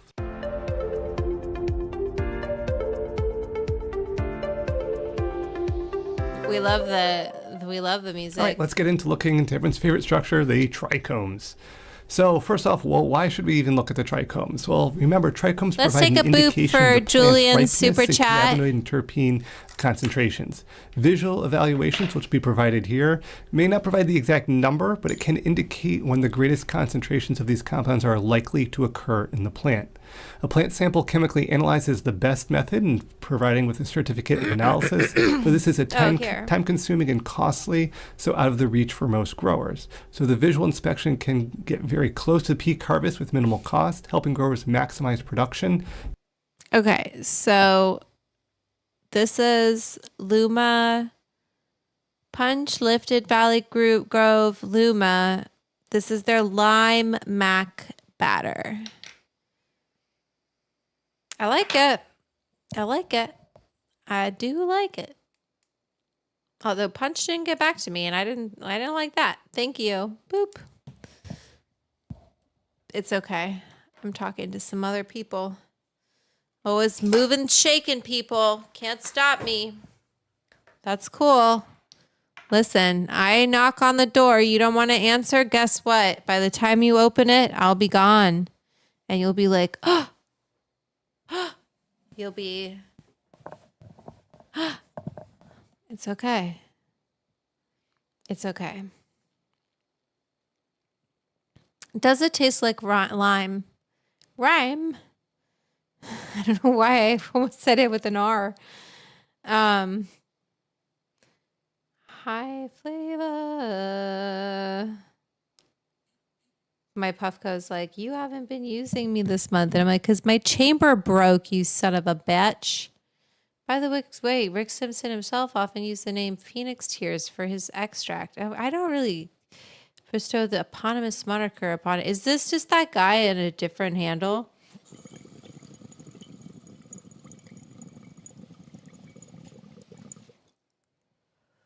Are you the same guy with a different handle? And by guy, I mean bro. Is it the same bro?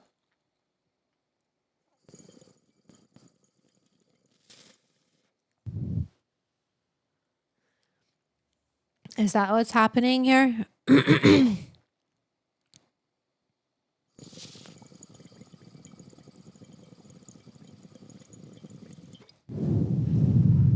Oh, it's with all of the BRBs. I don't care. This is not an airport. You don't need to announce your departure. Just leave.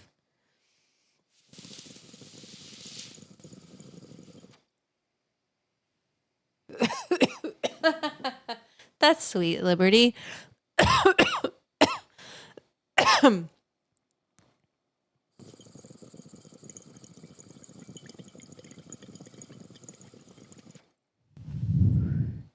What are brown or goldfish threads? Says Kana Krishna 101.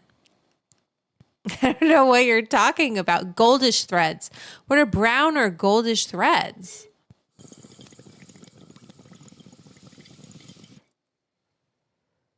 Do you mean the oil?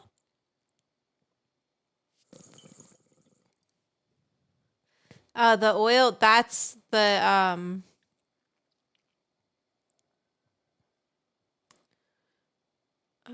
strong.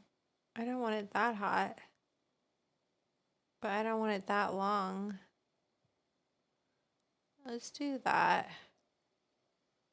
And let's do duration. Let's just do a quick one. Just a quick little boop to boop. Just to finish this off. Like 40. Let's go quick. Thread, the orange one. I don't know what. No, and the flower part from the trichomes. Oh, those are hairs.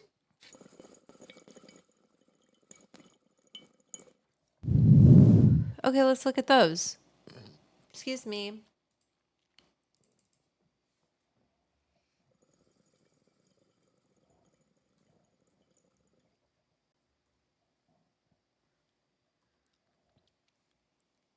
Not trichomes. Stigmas.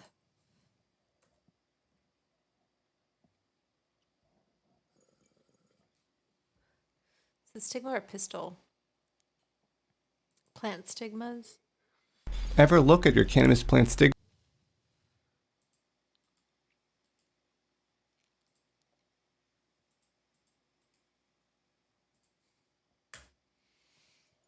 Ever look at your cannabis plant stigmas and wonder if that can help you determine how ripe or when harvest should be for your plants?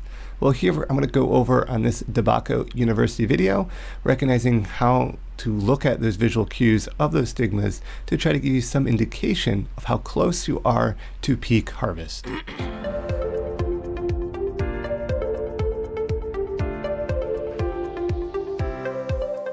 Hey, Christian. All right, let's get into that's recognizing why the visual you're cues here. of cannabis plants stigmas We're learning related to together. harvesting.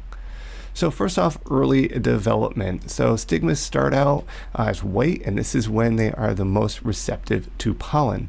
So this is when you definitely want to keep any male plants or pollen away from them, because this is when they're most receptive to pollen. They're the stickiest, so to speak. They're freshest. They're the most likely to try to go through and capture any random pollen grains that are existing around them.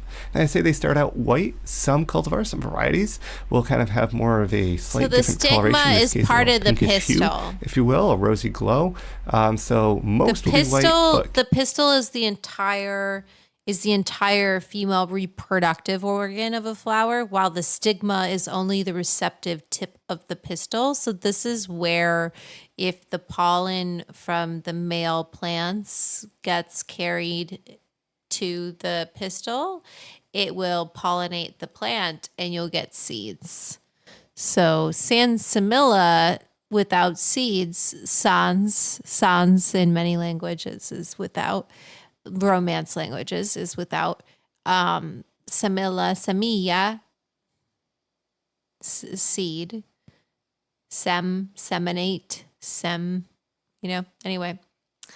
You have to get into etymology, but stigma, that's what that is. keep in mind there are some variabilities, and that's a great thing to see with the diversity of different types of cannabis plants. But there'll be this kind of this lighter coloration.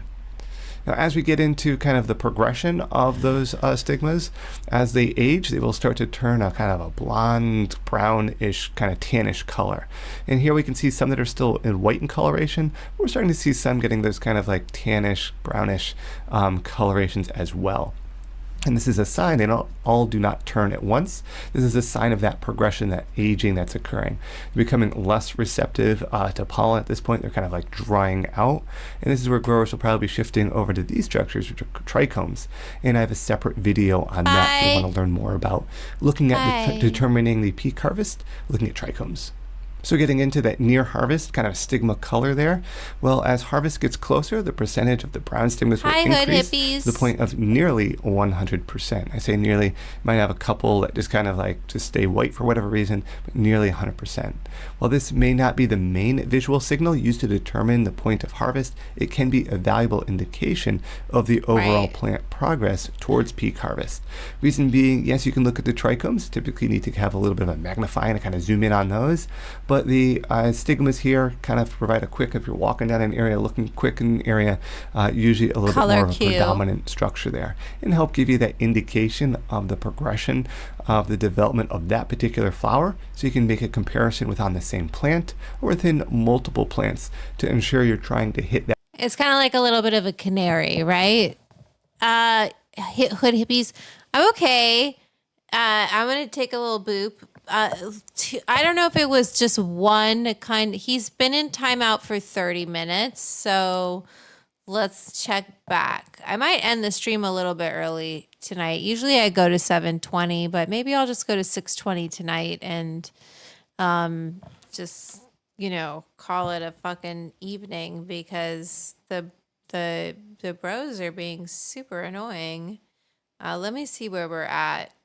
I don't understand what that guy was on about. If you want me to stay on longer, please send me a super chat and I'll keep hanging out. Otherwise, I'm going to end in 5 minutes, because you got 5. Oh wait, I didn't know this was Julian's super chat.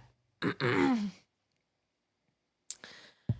going to take another boop and hang out for another 5 minutes. Boopity boppity, boopity boppity. Or whatever, we'll figure it out. It doesn't have to end at a 20, but it's always fun when it does.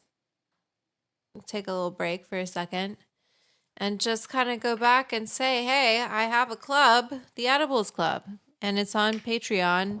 And we are really, you know what we're going to do? We're going to take a break to fucking do a raffle. We're doing it, people.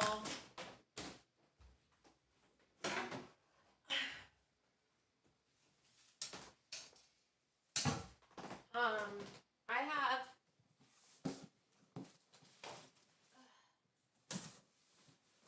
this massive box. Can you hear me?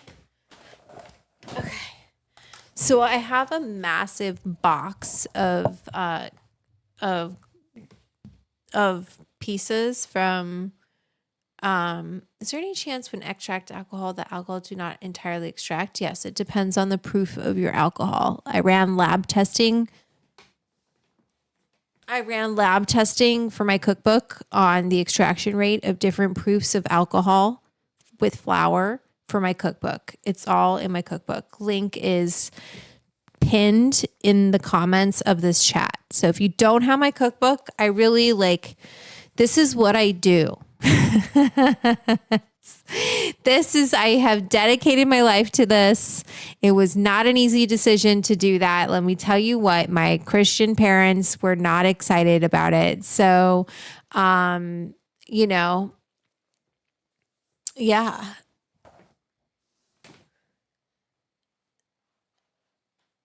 Who painted the Be Real? Be Real, it was painted by Lawrence Clay. He's a Los Angeles based artist. Okay, so my hair color is by Daniel Moon of Hair Los Angeles. It is my natural color, but that's how good he is. This is grown out, right? So he dyed it. It was blonde. It had a bunch of blonde in it. He dyed it, and you can see it's grown out because I have a white patch here. It looks kind of weirdly light right here, but it's white hairs. I don't pull them out because then what? Then I've got no hairs, and that's not cute. I mean, it is what it is, but I don't want to do it because I'm pulling my hair out of my head. So I just leave, they're white. And so I can see the length of how much my hair has grown out from the dye that I did, based on how long my white hairs are in the front. Who seems pissed, Lion Artist? I made a grilled coconut lime salmon with the coconut oil infused in strawberry coffee. Was awesome. Sounds great. Ooh, do. Boop. Okay. That was a nice size boop, I think. I hope you guys saw that clearly.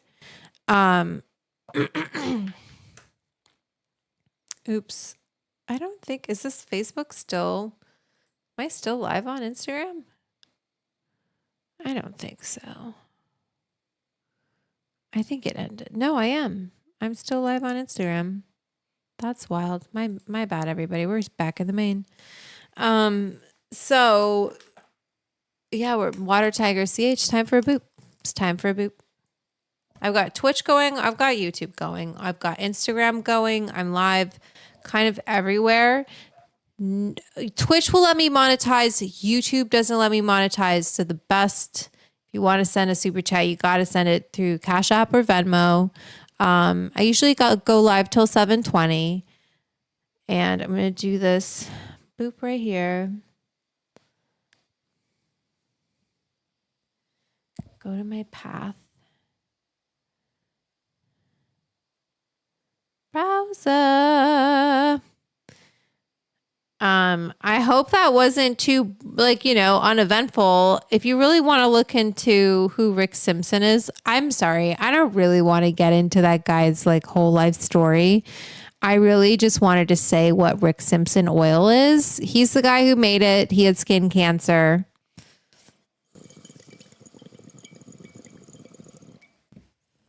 As far as the product itself, it's an ethanol extracted oil.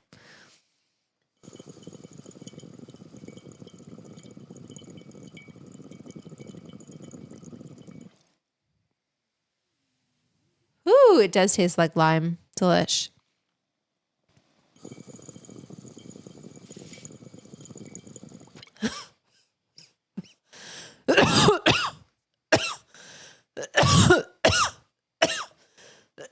I think so, Patty.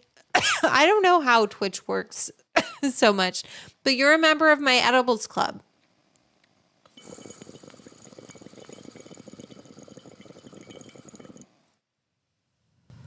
The edibles club is the best way to support the stream. My Patreon.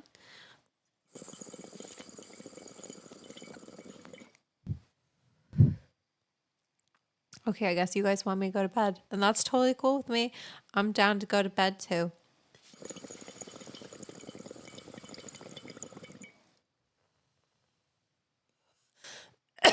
Okay, so we have a sesh on Friday.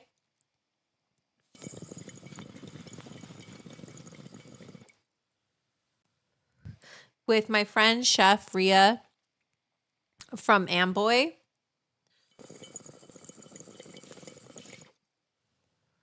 We have a whole menu planned. Friday's going to be open to everyone. Saturday, I don't know what I'm going to make yet. I want to do a dessert because we did the lasagna this last weekend, so we'll do something sweet. I don't know what yet. I was thinking either like, I don't know, you guys. What do you think? Like marshmallows. We could do like, we could take my marshmallow recipe and do something with that. We could do, what else could we do? Oh, Julian Brewer just sent me a super chat at 6:21. What do you say? Don't want you to go, but this is not to make you stay on. Oh, that's really sweet. That's a nice thing to say. That's really cute. Well, we're talking a little bit about what we're going to do on Saturday. So we'll let me get a little bit of your thoughts on this before I go.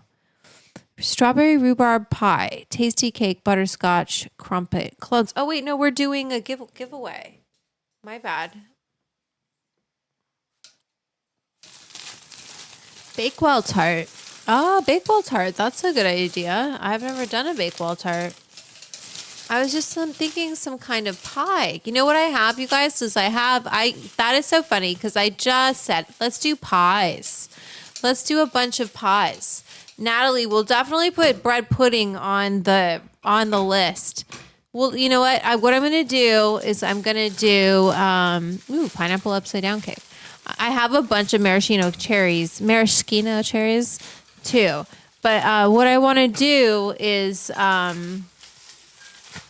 I have that lard, right, that I infused with Miranda, and I need to use it, and I like to put lard in my pie dough. So we'll use that up, and we'll, hi, M&M, maybe, but use an AVPN. But maybe we'll do a pie, and then I'll let the club decide. You guys, if you're a paid member of my Patreon, the Edibles Club, we will pick the flavor of the pie that I'm going to make on Saturday. So I'm going to make the pie dough with the infused lard that I made with Miranda, but then we'll also infuse butter. And I'm going to say this, you guys, because I just want to let you guys know the format has changed for the Saturday stream. I said it earlier, but I'm going to say it again. Saturdays is going to be an hour open to everybody. Friday is going to be open to everybody, the full stream, because we're highlighting Chef Rhea. I want you to go to her restaurant. I want you to support her and eat her food and to just share her food and her recipes with you. She's really cool. I've been wanting to cook with her for a really long time. So I'm excited to have her come on the club as a friend of the club. And Saturday we'll do for the pies, right? We'll do the first hour open to everybody. Okay? Just like this. Everybody. Totally open to Twitch, totally open to YouTube, totally open on Instagram. Then after an hour, we're going Patreon, paid members, 5 up. Sorry to my pre-roll tier. I'm sorry, my groceries are expensive. Maybe I'll include you. We don't have too many pre-rolls. I might include you because it makes me feel bad. Anyway, paid members of the Patreon only for the rest of the stream after an hour.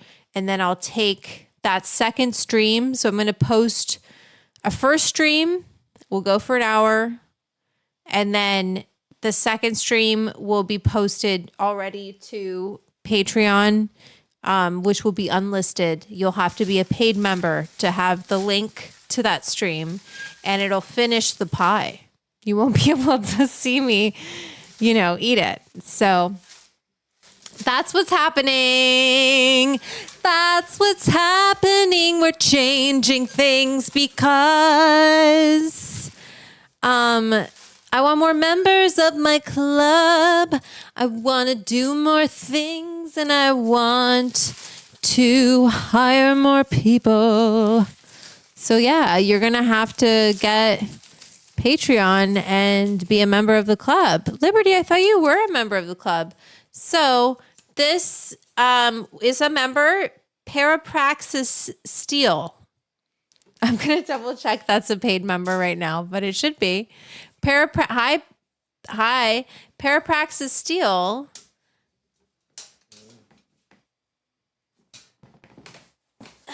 Is a member of my club. And I'm going to double check that because I let me see. Patreon. I print out, I have to, Patreon's a little tricky. Let me put this down. Motherfucker. I knew I was going to do that. I just got it on my pants. It wasn't that much, but gross. Praxis. Let me see. Oh yeah, they're a member of High Five since April 2025. And let me send them a message. Let's see. I'm going to pick something for them. And they just won this Hemper. Can you see this, everybody? Yeah, of course you can. This Hemper ramen bong. I'm not going to... Should I open it for them? I don't want to ruin it for them. I'm going to wrap it up for them in... Do you guys want to see how I wrap gifts? So this is a ramen bong. This is so cute. I don't want to unwrap this, but maybe we should and show you guys. I don't think he'll mind. I hope you don't mind. I'll package it up nicely for you.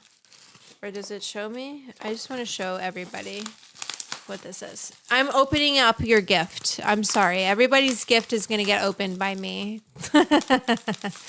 It's okay. Just let me be a kid again. There we go. That was the way to get it off. Okay, so this is from Hemper. They did give this to me, so I want to say that. In that way, it's sponsored. Like, they gave me this big box of pieces. So I just want to say thank you to my members up until this box is gone. And give some things away. But look at how cute that is, Hemper ramen. And you can suck out of the straw and take a big old boop with that. That's so cute. Okay, so that is going to my member, Parapraxis Steel. Hemper is legit. So your name is in here. If you're a paid member of the club, your name is in this raffler. Oh shit, I really did not. They had that wrapped so nicely. What the fuck? I feel like this was with the straws. And then this can come down like that. And come down. Ooh.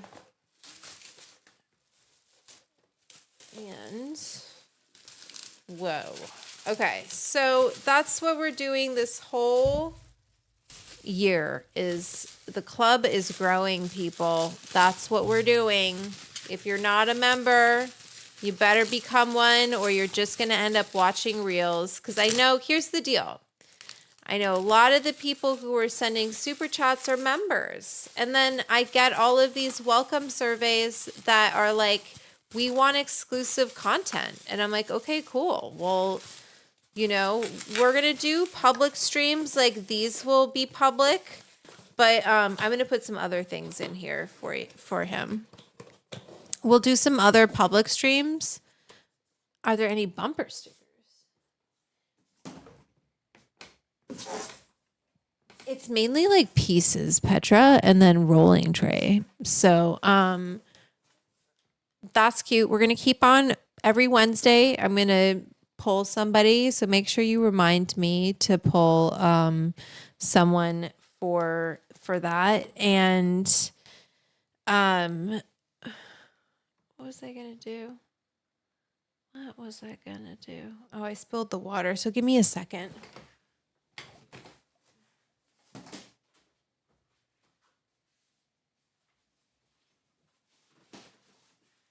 This is gross.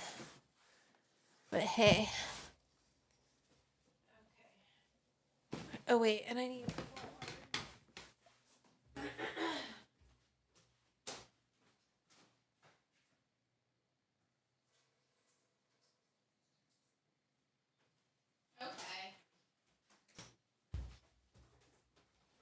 My poor little doggy. Also gotta take care of her. Okay, so congratulations to my club member. I'm gonna boop this out on this last one. Where did this go? That's the plan for Saturday. We're making pie. We're making pie. We're making pie. First 3 edit. Enemy. What is going on?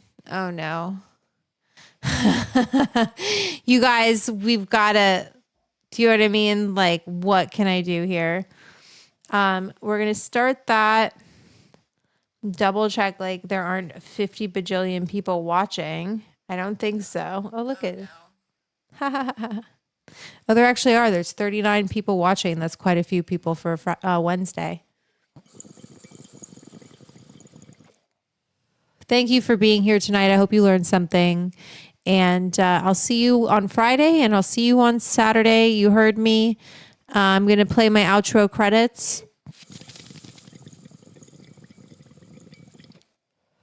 If you want to vote on pie, you got to be a member of the Edibles Club on Patreon. Link is linked in the chat, right there. And these are my club members. I love them. And I love this song.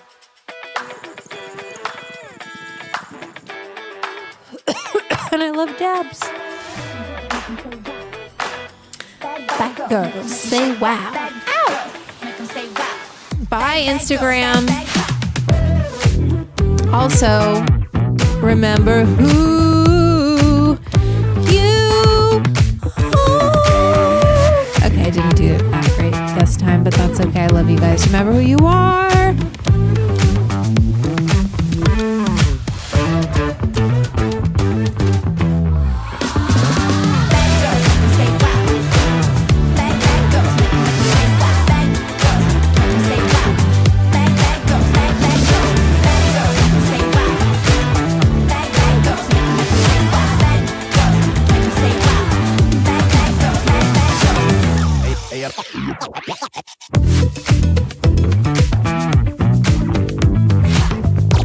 It